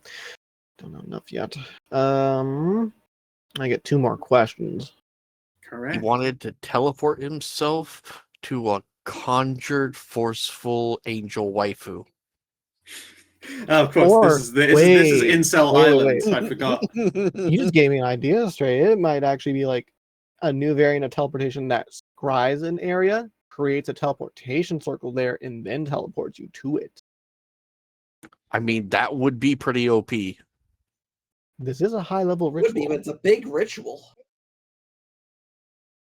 I wasn't casting aspersions. I was saying that would be pretty overpowered Yeah. in this world. yeah, it would be. Okay, 2 more questions. Jeez. Evidently something went wrong with it. Hmm. I was trying to say something, but I don't remember. Wrong campaign. Yep. It's the other one. Feel free to hop in with suggestions and ideas here. I'm trying to think of things with it, but if anyone's got any... I was up when you asked your first Hey. question. Okay, so this is just ask me questions about the ritual. Yes. Correct, yeah. She has 2 left. What's it supposed to do? I'm glad someone asked. Yeah, I felt like that's Okay. probably... Yeah, I really like that you guys were positing all these things, but I was just like, I'm surprised she's not asking me. Look, I feel like when I go like too obvious, you go like, all right, it's supposed to do something that you don't know about. It's supposed to teleport you and conjure it for you are did that to me. you true, I've done She similar, also but no. you also rolled a 27, Amxal. Yeah, you did well for this one. I can't just mean mug you. You are fairly sure this ritual is meant to deliver to view a point and deliver your sanctum to it with you within. The sanctum is probably a weapon as well, judging by the fact that it's got force involved. And third question. What could go wrong with this ritual in theory?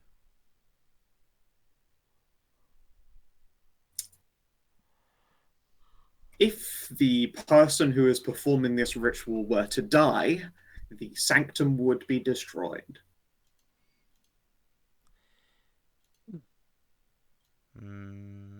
Hey, Like it seems to have been. Karin. Could you do a religion check and Yes. see if this is an undead creature we're looking at here? Is this man a ghost? There's a 5th one. Oh, yeah. We should probably leave pretty soon. I believe we should. Yeah. Probably. You do not detect death on these individuals. However, they do flinch uncomfortably when you scan them with what passes for a divine gaze.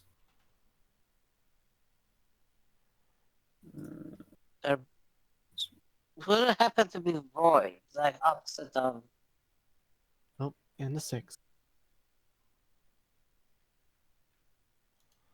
Oh yeah, we should back out of here now. Yes. Let's get out here and get a better idea of the situation. Come on, Riley. This could I be moved. our orb hiding in here somewhere. It could be, but I don't Fine, want to we take should head out in a group, I suppose. I don't want to take the Are you chance. Are you picking up the book and taking it with you? I probably should if we want to like try and figure this thing out. But part of me is telling me like, Oh, these guys that's are gonna give us... 100% gonna attack us if we steal their fucking book. Yeah. There's like no way they don't. Yeah, there's no way they don't. But like, if we don't take it, like, what are we gonna do? Just like pause it? All right, well, pause it for hours on end, and then have to just go in and find the book, and then do this all over again. All right. Side note. No, I mean, Savin. Yeah, I do, but also, was Brienne saying there might be like a divine shard here or something? That's what I'm getting from her. Yeah. Yes, this is a sanctum that a powerful wizard used to have hidden away in this place, and I feel like this is the kind of place you would find something like that. At the very least, some kind of incredibly powerful artifact.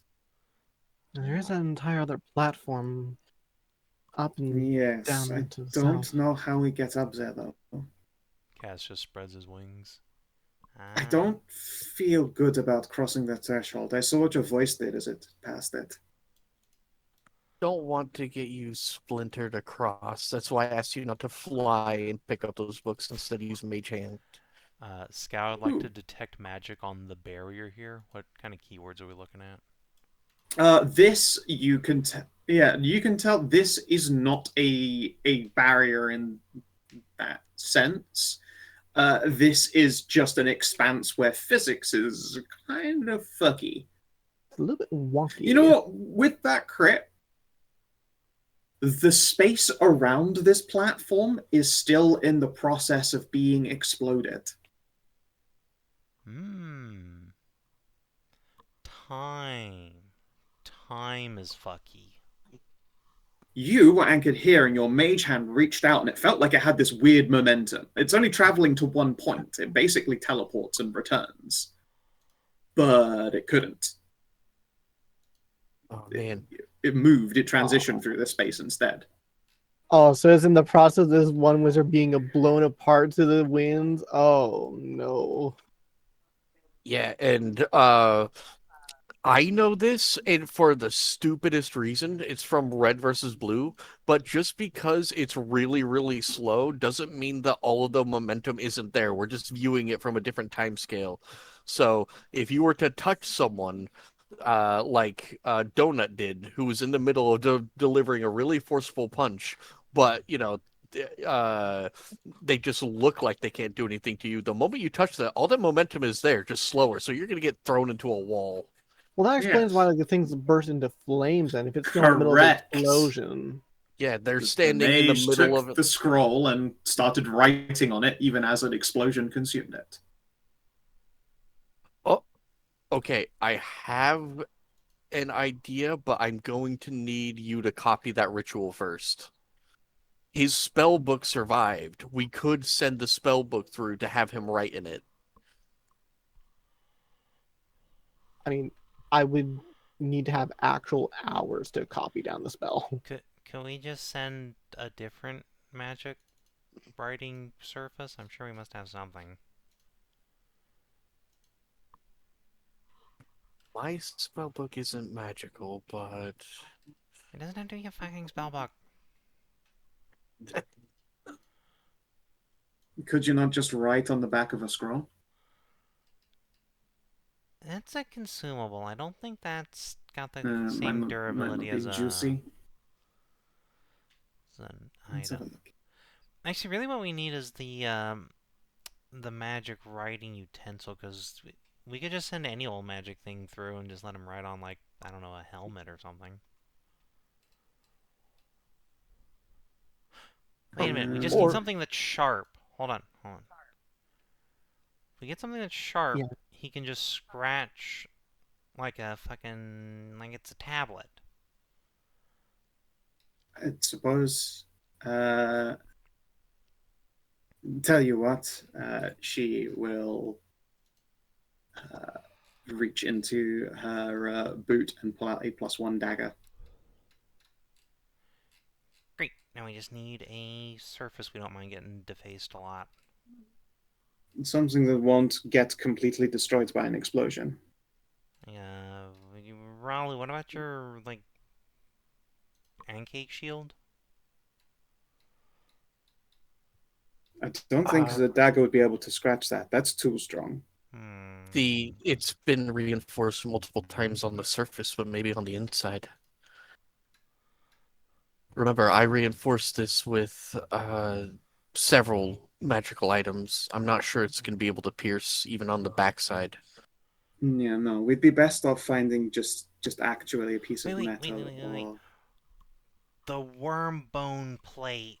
That's totally sufficient to, like, survive an explosion. There's an ossified plate in the top of the mine. I mean, that maybe, but I was thinking, like, the, from one of the giganto worms we've killed. We still have a bunch of... Sure, we don't have that with us, though. We would have to go all the way back to the boat. I don't carry that with us. No, that is a good idea. Let's that creature, the chitinous creature, it's already been ossified. Let's go and break off some of that. I have tools.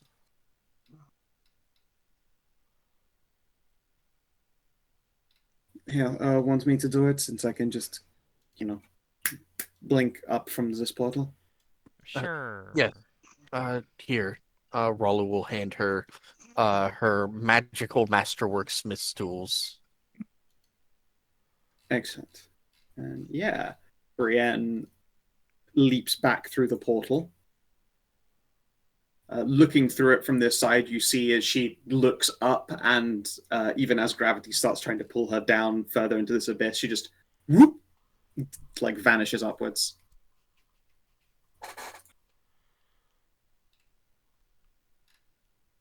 And how long are you willing to wait? Because it might take her a little bit. And you are still being stared at by these strange figures. I don't Or like 10 strange minutes. strangers' figure. I mean, really, we should clamber out of here because, like, we have no reason to expect the portal will just close on us if we leave. It's been open this entire time. Yeah.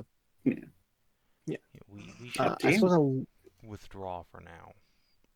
I'll leave the ritual book back in like the little pile that was there and back. Oh no, it's this one here that was open in the middle. Yeah, but I picked it up and moved it by now, so I'm just going to leave it in this little pile here and then back out. Sure. Okay. Yeah, I guess you guys can just exit to wait for her. And Brienne comes back and like, oh, you've already gathered them. Yeah, we Did didn't you want. exit? Was something happening? No, nothing was happening, but we didn't want to take the chance that something was about to happen while you were grabbing that. We didn't know how long it would take. So I just broke a large chunk of it free. The inside was slightly gooey, but not terribly so. Oh. Gooey. A little Alright, we're bit. gonna have You can see like a resin or a sap sticking to it. Alright, we'll whip it over and then show it to Anai. She's the alchemist. would that be alchemy or would that be like survival? Nature. Nature. Who's the nature? I mean, I got 5 nature, but I'm not trained in it. I believe that's. Probably Live Loam. has a 6 in it. Yeah, I think actually Maiva's your better nature one. Oh, Loam was a survivalist. Mine's a mine's minus real good at 1. nature. See, yeah, she thinks it's probably that this was a particularly dry section of the mine, despite being, like down into a mountain. There should be some moisture. It's possible that thing has been working, like the, those oxidation packets. Basically, whatever makes up this thing's body, it was probably quite comfortable in water, and as it is right now, it's just mostly moisture absorbent. Like that sap or resin is just like slow, very, very slow, hundreds of years slow, like reverse ossification happening on the inside. Okay. Gross. Oh yeah, it's supremely gross. Now that it's been like ripped free, it smells kind of rank. All right. Well, back down with the piece then and see what Is we can it get a from the guy. piece? Yeah, is it a small enough piece that Mage Hand can move it though? Mage Hand cannot move it. It's quite a big chunk, but that doesn't stop you from going onto the other side and then breaking it down once you're there. She just grabbed you a big one just in case. Okay. Yeah.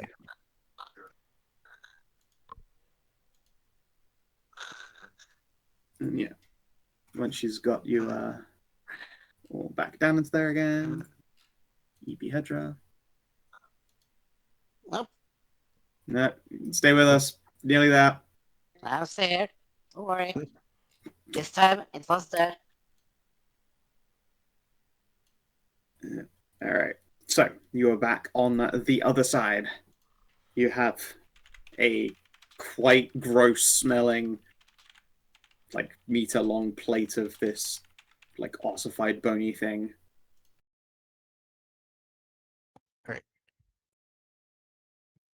So, yeah.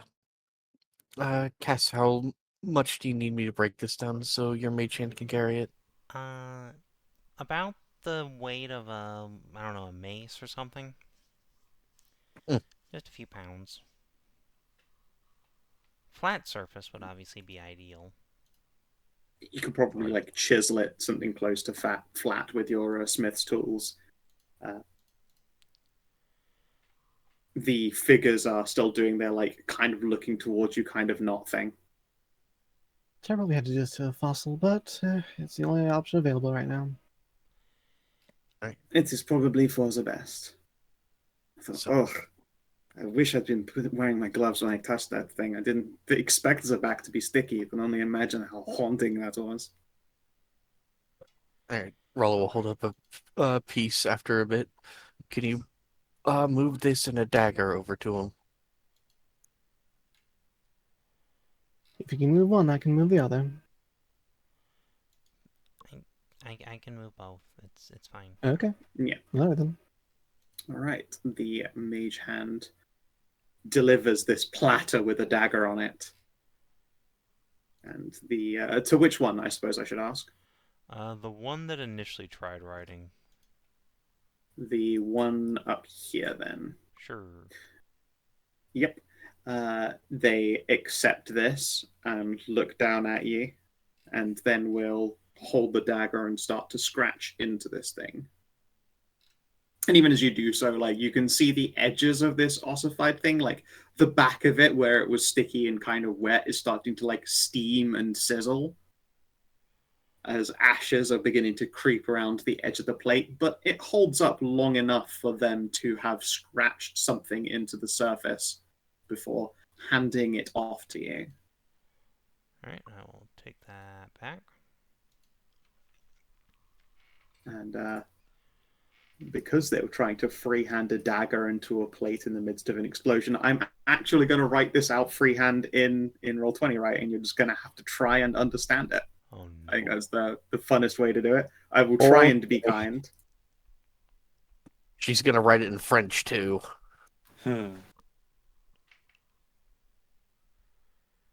Help, probably. Yeah.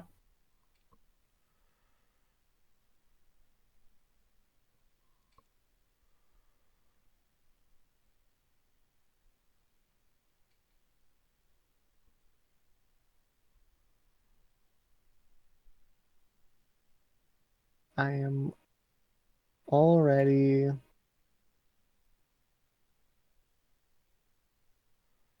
dead. Okay.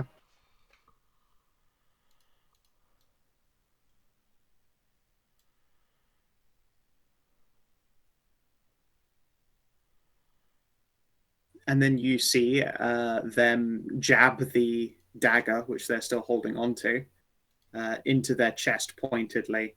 And when they pull it out, it's still just covered in like ashes and dust. Seems like your area of expertise, Karin.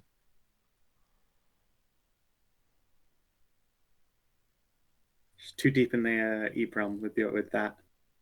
I don't think this is Unfortunate.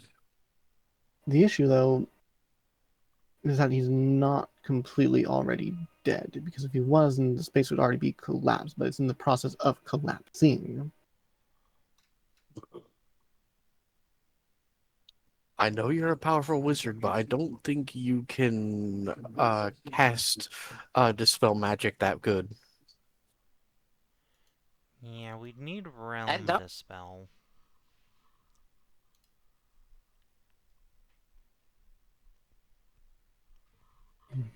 I was thinking that maybe Karin might be able to do something to bind the pieces of his soul back together, and we can try to yoink him out of here. Like, say, with a soul SSDO.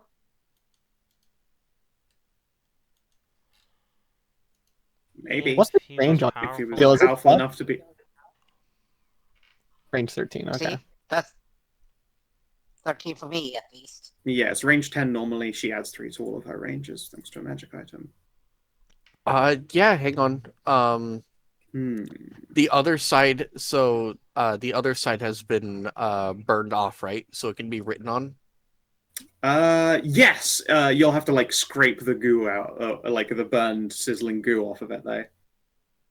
Yeah, why don't we just put in like tiny scroll, because he has to write in, he has to write in the storm, but in tiny scroll, but where he can read it, write solidify essence ? Because if he's willing, we could turn him into a sentient soul magical item and pull him out. The only issue, and this could just be me thinking too much on it, the moment we bind him down and take him out of the state of in the process of dying, this space will collapse. Yes, I'm not saying we all have to be here, but if Karin is just enough in here to cast a spell, we'll just yank her out as soon as she casts. Well, that also doesn't help us find the god shard if it's here. Which could be on that other level. Yeah, I'd really like to find a way to explore that.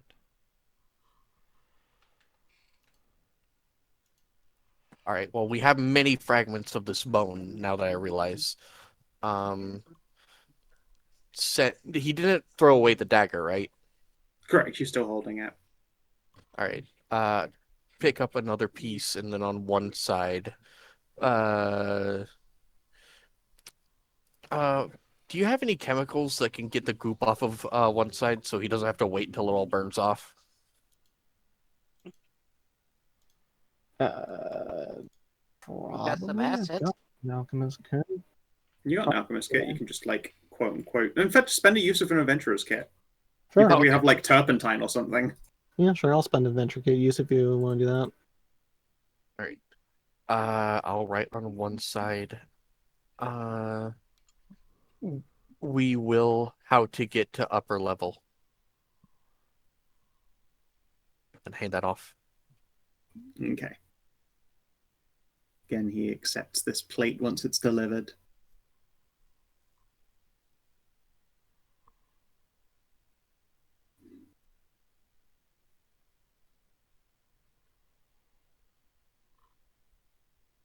And you see as he like irritatively scratches something out.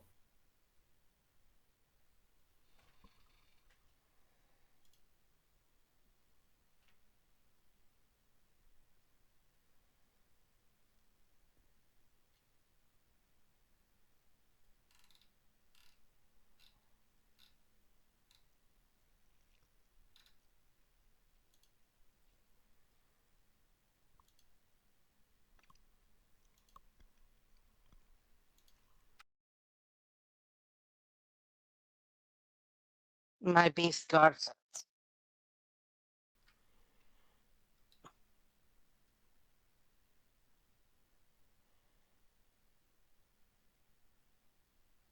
Don't die. Thanks. Okay, No, that's we can great endeavor for not that, to. but like that doesn't explain how to Excellent. get there. Thanks, buddy. Thanks so much. So useful. Do we see a second portal anywhere in here, Skow? Yeah, one forms. Oh, okay. All right. All right. Very well. Gonna write one more thing and ask him solidify essence, pull you out.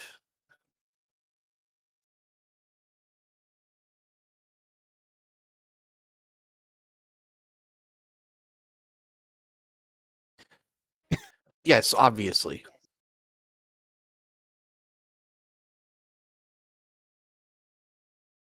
After the beat.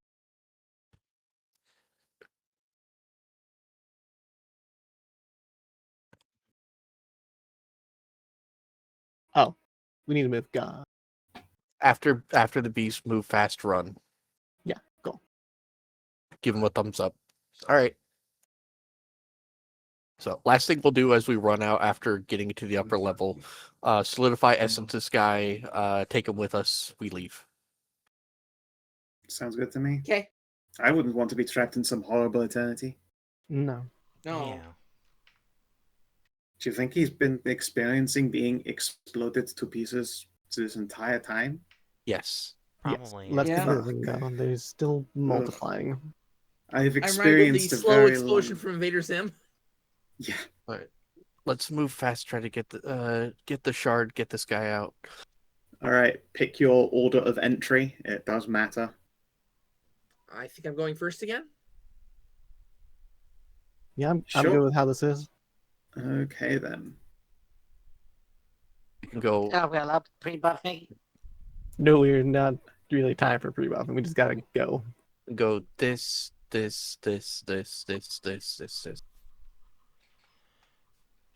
Okay. You.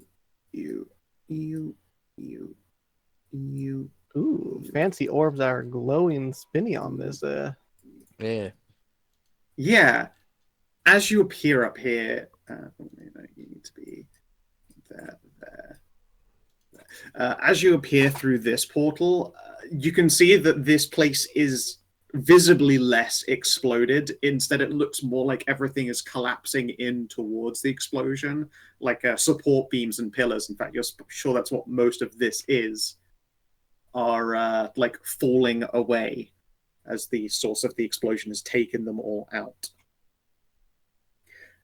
Around here, the air still has that same like shimmering quality, but there's an almost elastic nature to it with these floating spheres of magic sort of holding everything together.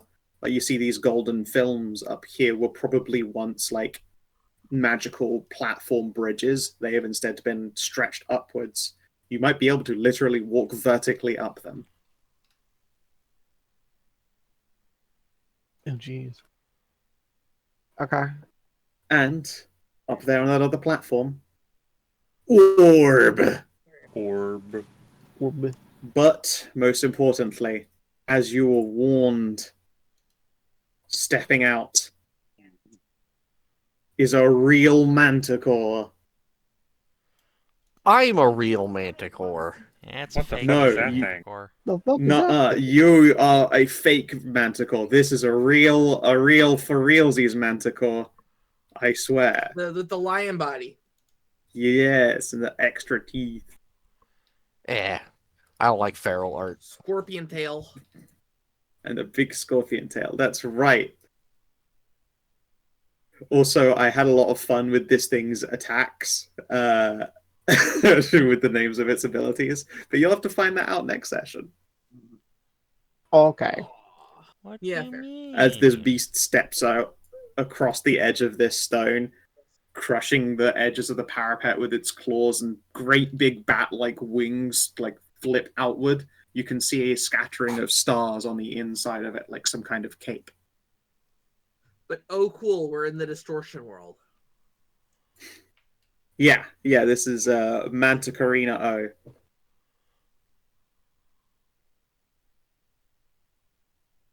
And yeah, there are these glorious mystery orbs of magic.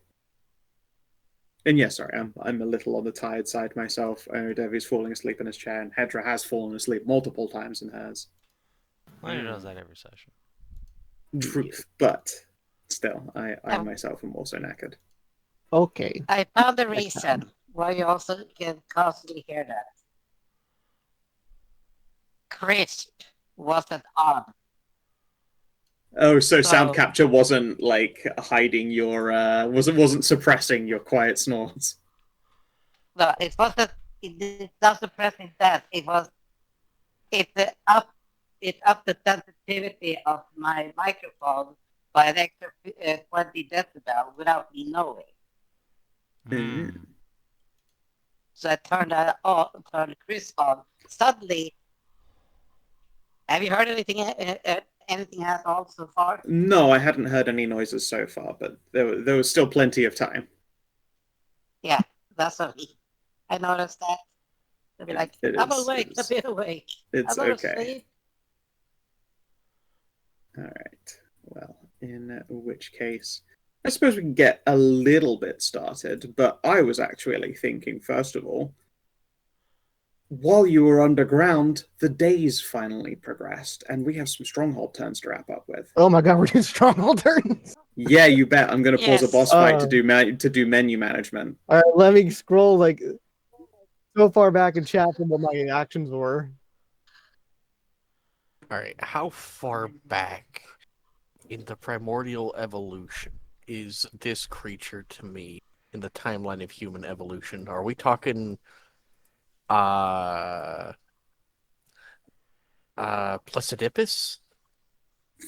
Placiadipus? Placidusax? Placidusax? What's he doing here? No. It would be about Homo habilis. I found when I didn't struggle turns or what my actions were a month ago. Hominini. So, Homotne. Yeah, let's go through everyone's stronghold turns. Cass, let us start with you. Your strongholds. Oh boy. 'Cause you have 2 to my knowledge, yes. Yeah, I claimed the mining town, I believe. Is good. Although I never got any data about like the size or what's there or anything. You're right, it was still being purchased. I'm going to start big then. Give me a moment. I thought like when we got the second strongholds were supposed to be size 3. Yep. Although Let's see here. they The didn't have any name of your pixels. mining town.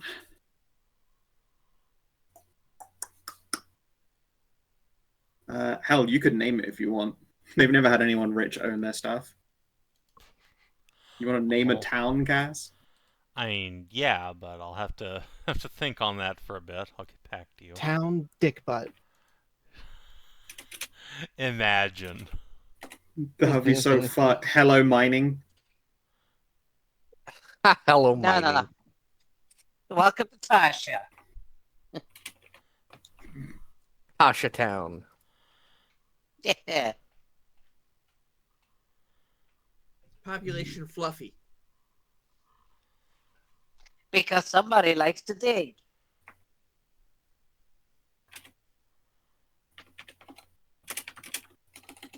And she's very round and stocky, like a dwarf. Well, hold on here. Oh, really? So she's not a very brutal thing that likes steak and likes to dig in the dirt. Honestly, she's not much of a digger. She just leaps over your fence to go and kill hedgehogs. Yeah, I would say she's more of a gnome. A gnome? She Gnome. leaps. It's a gnome, and you've been gnomed. It's a gnome for the magical forest from Dungeon Soup. Wait, I it's mean, my gnome. Hedrah, you'd be surprised. My friend's dog was a fat ass, and she'd still jump onto the trailer and then jump over the fence to escape. Oh god, where is like the base income of a place calculated? It's your wealth. Yeah, wealth times size times 100, I think. Yeah, that makes sense.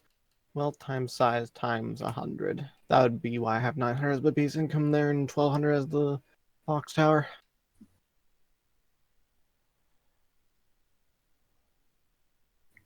GP.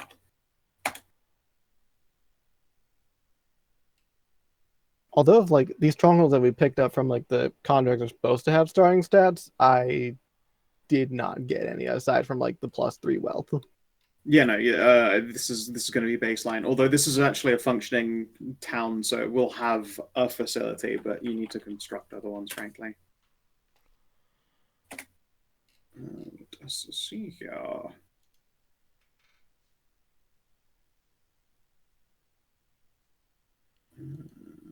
Need to grab all of the things what go in a stronghold. That's the wrong book for that.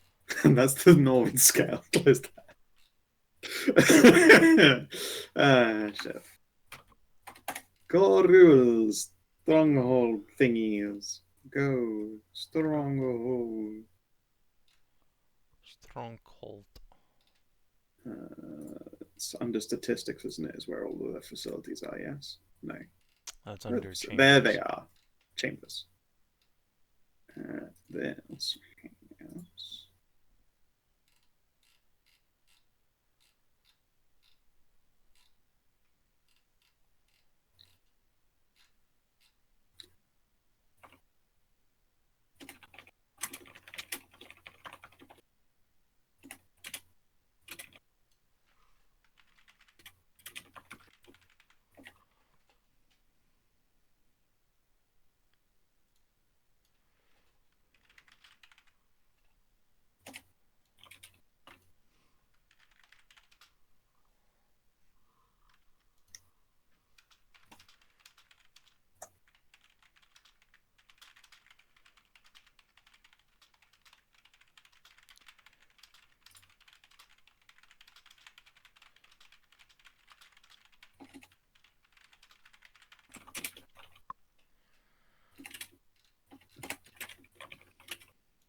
Right. So, your unnamed mining town right now counts as a size 2. It absolutely already has the space to get bigger, but it has damaged rampart walls, so they are only worth 1 security and they offer -1 prestige. However, they have rich quality mines, places wealth 2 by default. Oh, it's size 2. Okay. Yes, it's a grower. It will not be as expensive to get it to size 3. They have the means and materials. They just have not been able to maintain a size 3 establishment, so they've let a lot of it get decrepit. All right. Well, I can tell you what I'm going to pick for my first order for that town, which is repair damage. Excellent. So that is, let's see, 1,000 minus 100 there, so that's 900 GPs. Gotta take it off Okay. live so I don't destroy my 69 money. Of course. Yeah, I will update that then. Take off the damaged. Make it Sec 2, Wealth 2, Prestige 0. Yay. Next month you will need to up its size, presumably.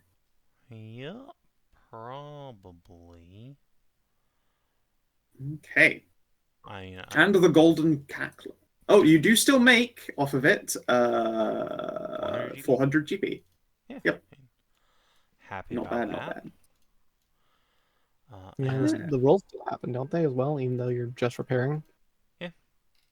Yep, it will still generate events. I just want to make sure the two construct. I suppose I should do them both, just like fully one at a time. Yeah, okay. probably. Yeah. Right.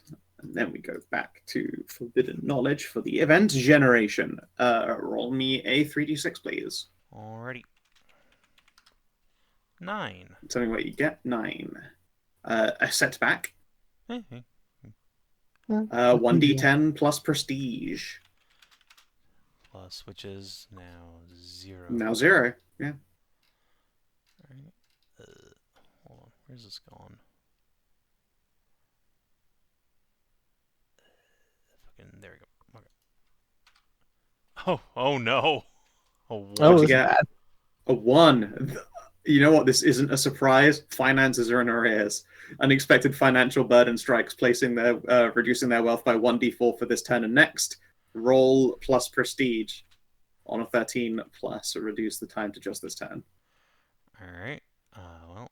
Okay, so it's just for this turn. But That's my good. wealth does go down by 1, so that's 200 less GP. Is it size Okay. 2? Alright. Yeah, fair enough. I won't bother recording before then, since we'll be back to normal by next month. All right, Golden Cackler. The Golden Cackler. Made its base income of 2,400. Yep. Crazy. Well, you know, can you believe casinos just print money? It's fucking weird. It's Yeah. wild how that works. Can you believe the president of the speaking United of States just managed to printing bankrupt money, a casino? you'll never guess, but the casino is going to try and generate income. Yeah, My really? Okay. God. All right. No. Sure. So this is gonna go up to wealth 9 for this turn, and then we're gonna Jesus Christ. dump our prestige down to fucking. Actually, no, we'll dump our security down to 1. Okay. There we go. I love it. Daring. Increase the amount of money you have and make the security weaker. I dig it. Yeah. Clearly, it means it's not like a real weakening of security, but it's like with all of this focus on work, like there's more holes in the net than usual. Yeah, exactly. There's just so many people coming through this place because it's a fucking casino. Yep. All right. 3d6. All See if you get Ocean's 11. 14. 14. Yeah, that's one of the good An ones. opportunity. Yay. Yay. D10 plus wealth. Oh boy. 17. Shitting hell. All right. Roll plus prestige. Only an 8. An 8. Okay. There are promises made for a new business deal between your casino and a friendly hotel relatively nearby.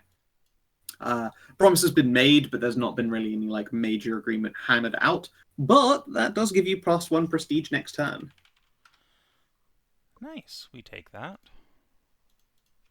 We'll add that in.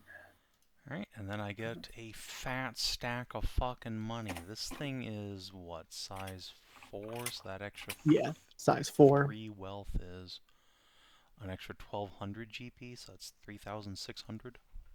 Yeah, you make Not bad. 3,600 off of it. So hold on.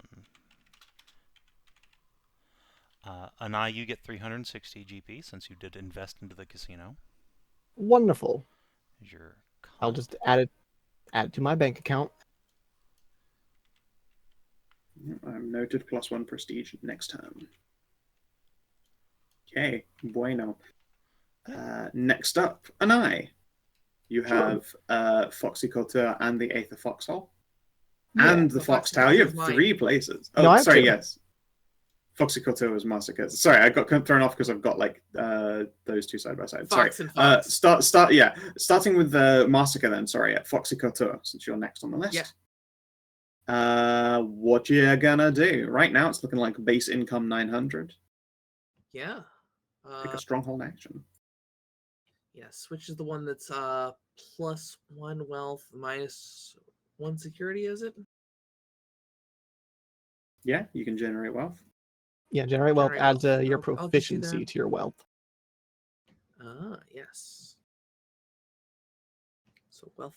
Okay, yep. So it's -1 security though. It's like -1 minus- security or prestige. -2. -2. Choose either -2. if for the duration of stronghold turn, increase wealth by prof bonus. However, prestige or security go down by 2 for the same duration. Okay. Then yeah, I'll do the security one though. Go down to Okey-doke. security 0, wealth 6, I guess. Yep. All right then. Event. Give me a 3d6. 10.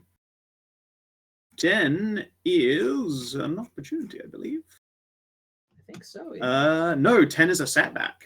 11 is the cancel for opportunity. damn. Setbacks. I mean, setbacks could honestly still be pretty promising. In fact, if I remember rightly, you got a setback last time and it was good.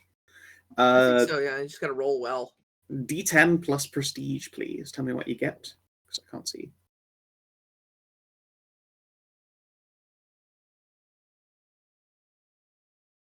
Seven. 7. Oh, someone's trying to sabotage your operations. Oh. Roll D20 plus security.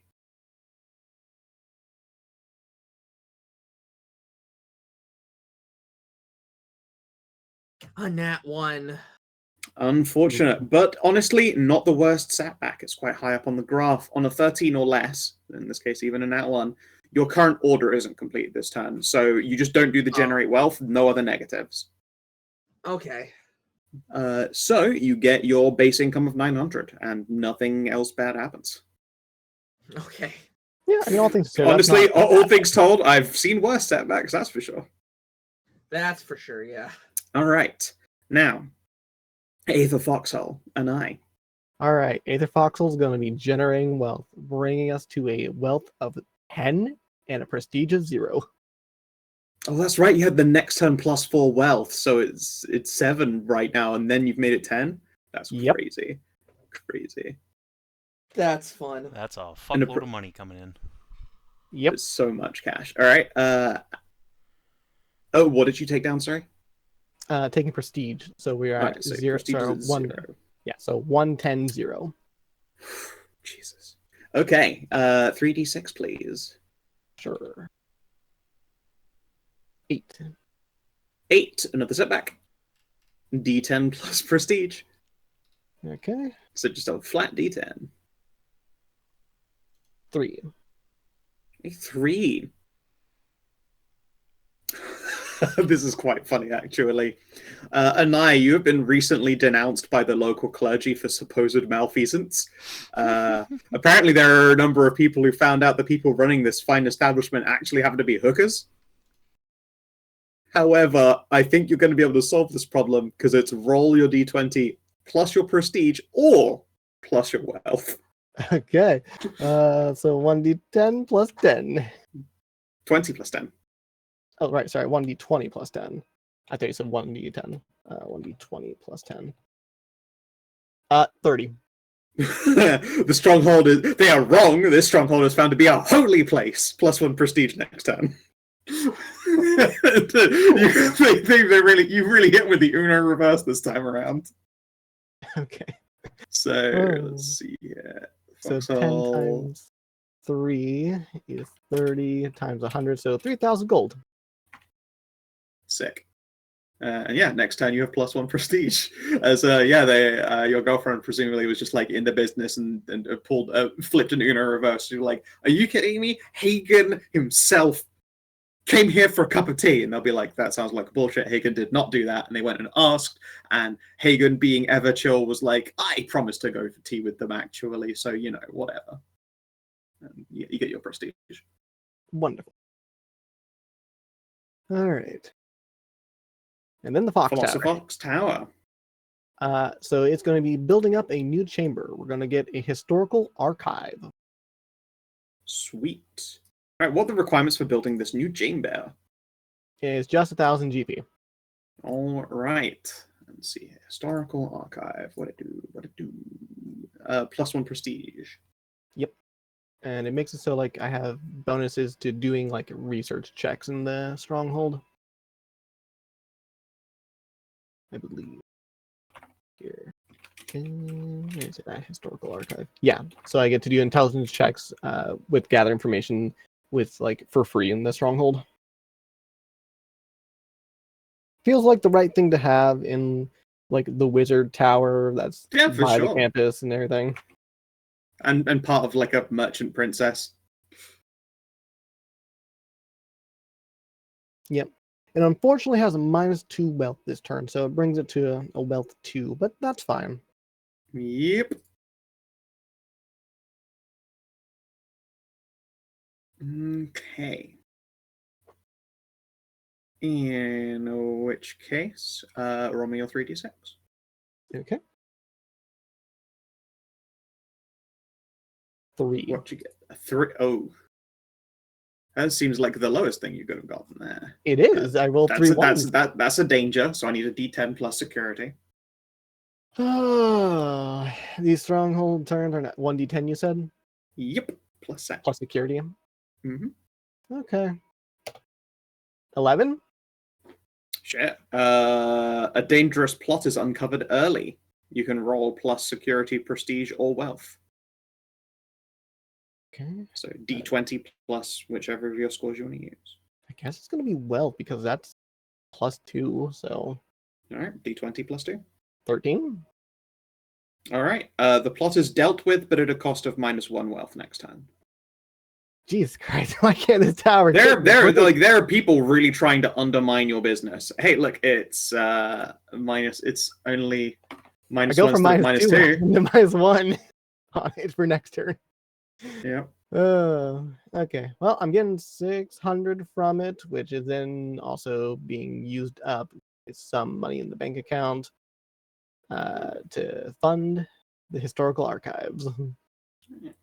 Karin Soup Kitchen. What you gonna do? Well, I'm gonna try something. I'm gonna try to generate an income. Nice. Which are you taking down, security or prestige?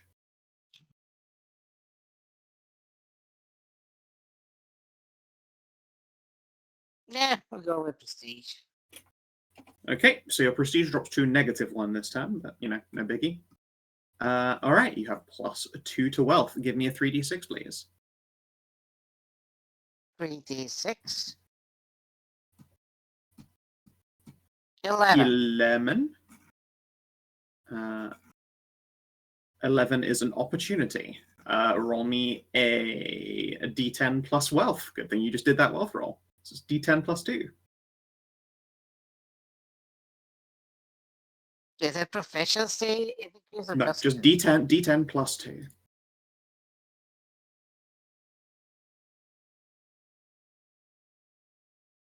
Jesus Christ. Okay. The owner of another nearby stronghold desires to join bloodlines or domains. Interesting.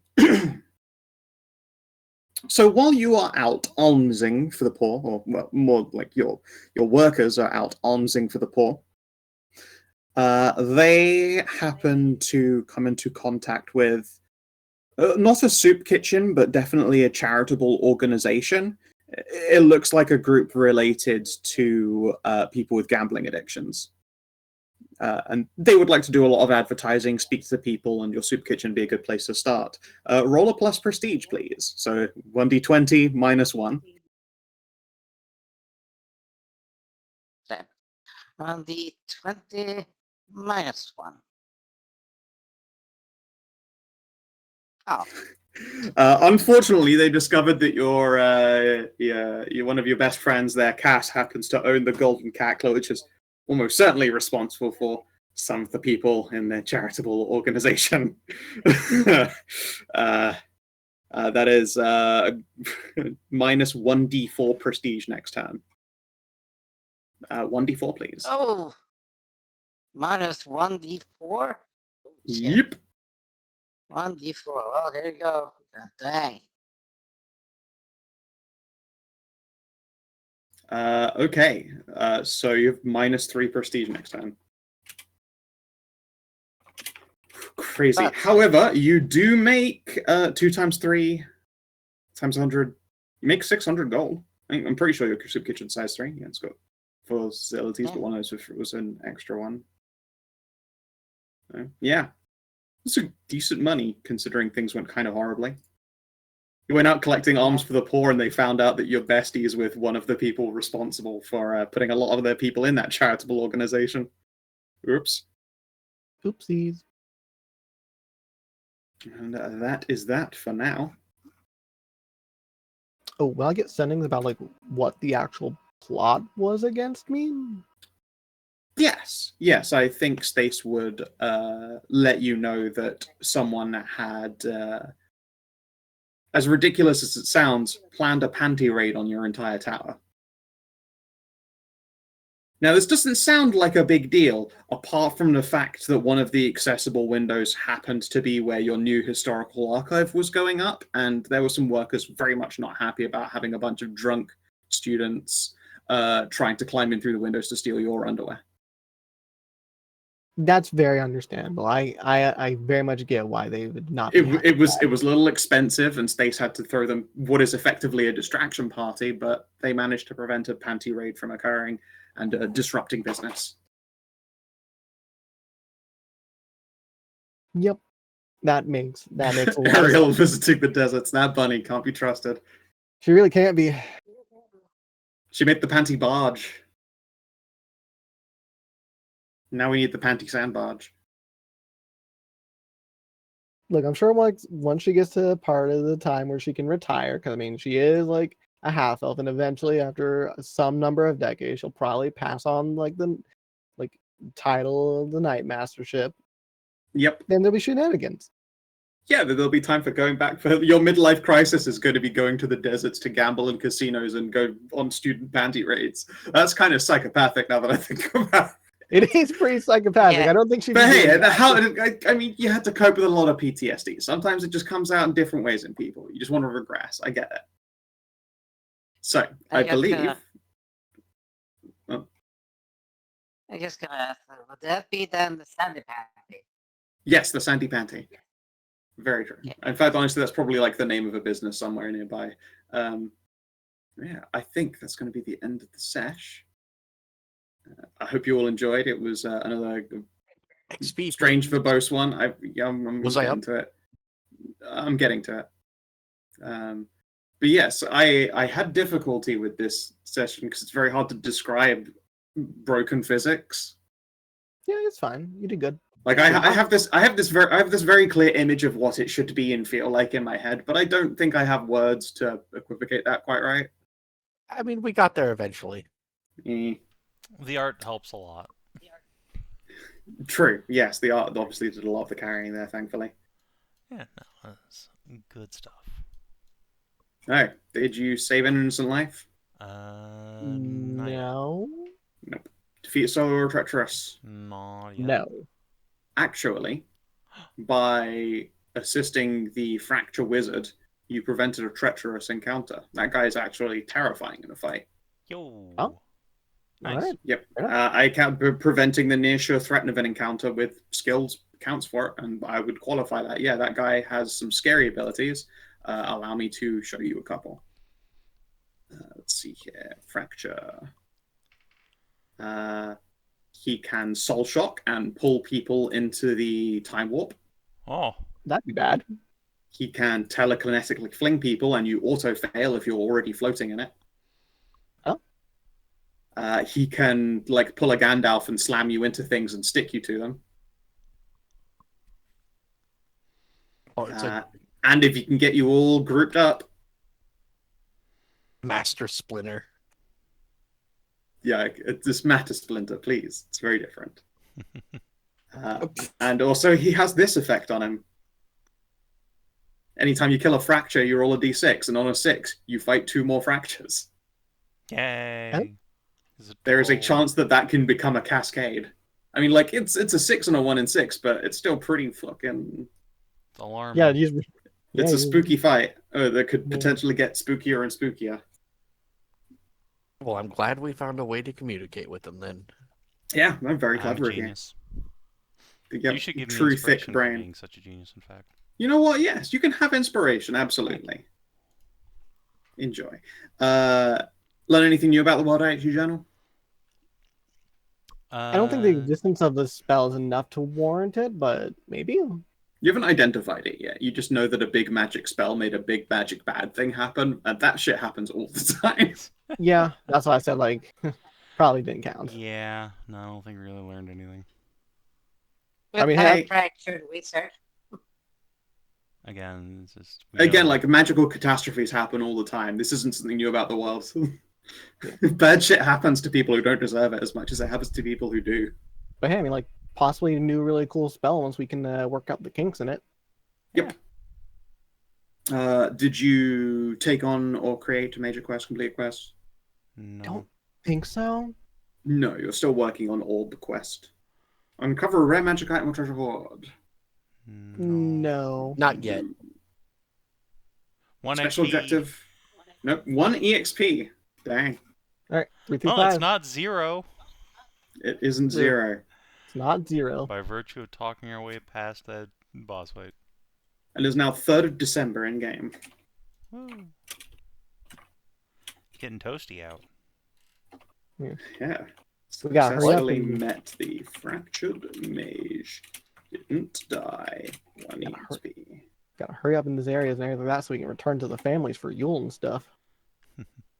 Alright, well, if you're watching not the gonna stream make or it back to YouTube, thanks for tuning in. We'll see you tomorrow for 70. Till then, adios and do take care.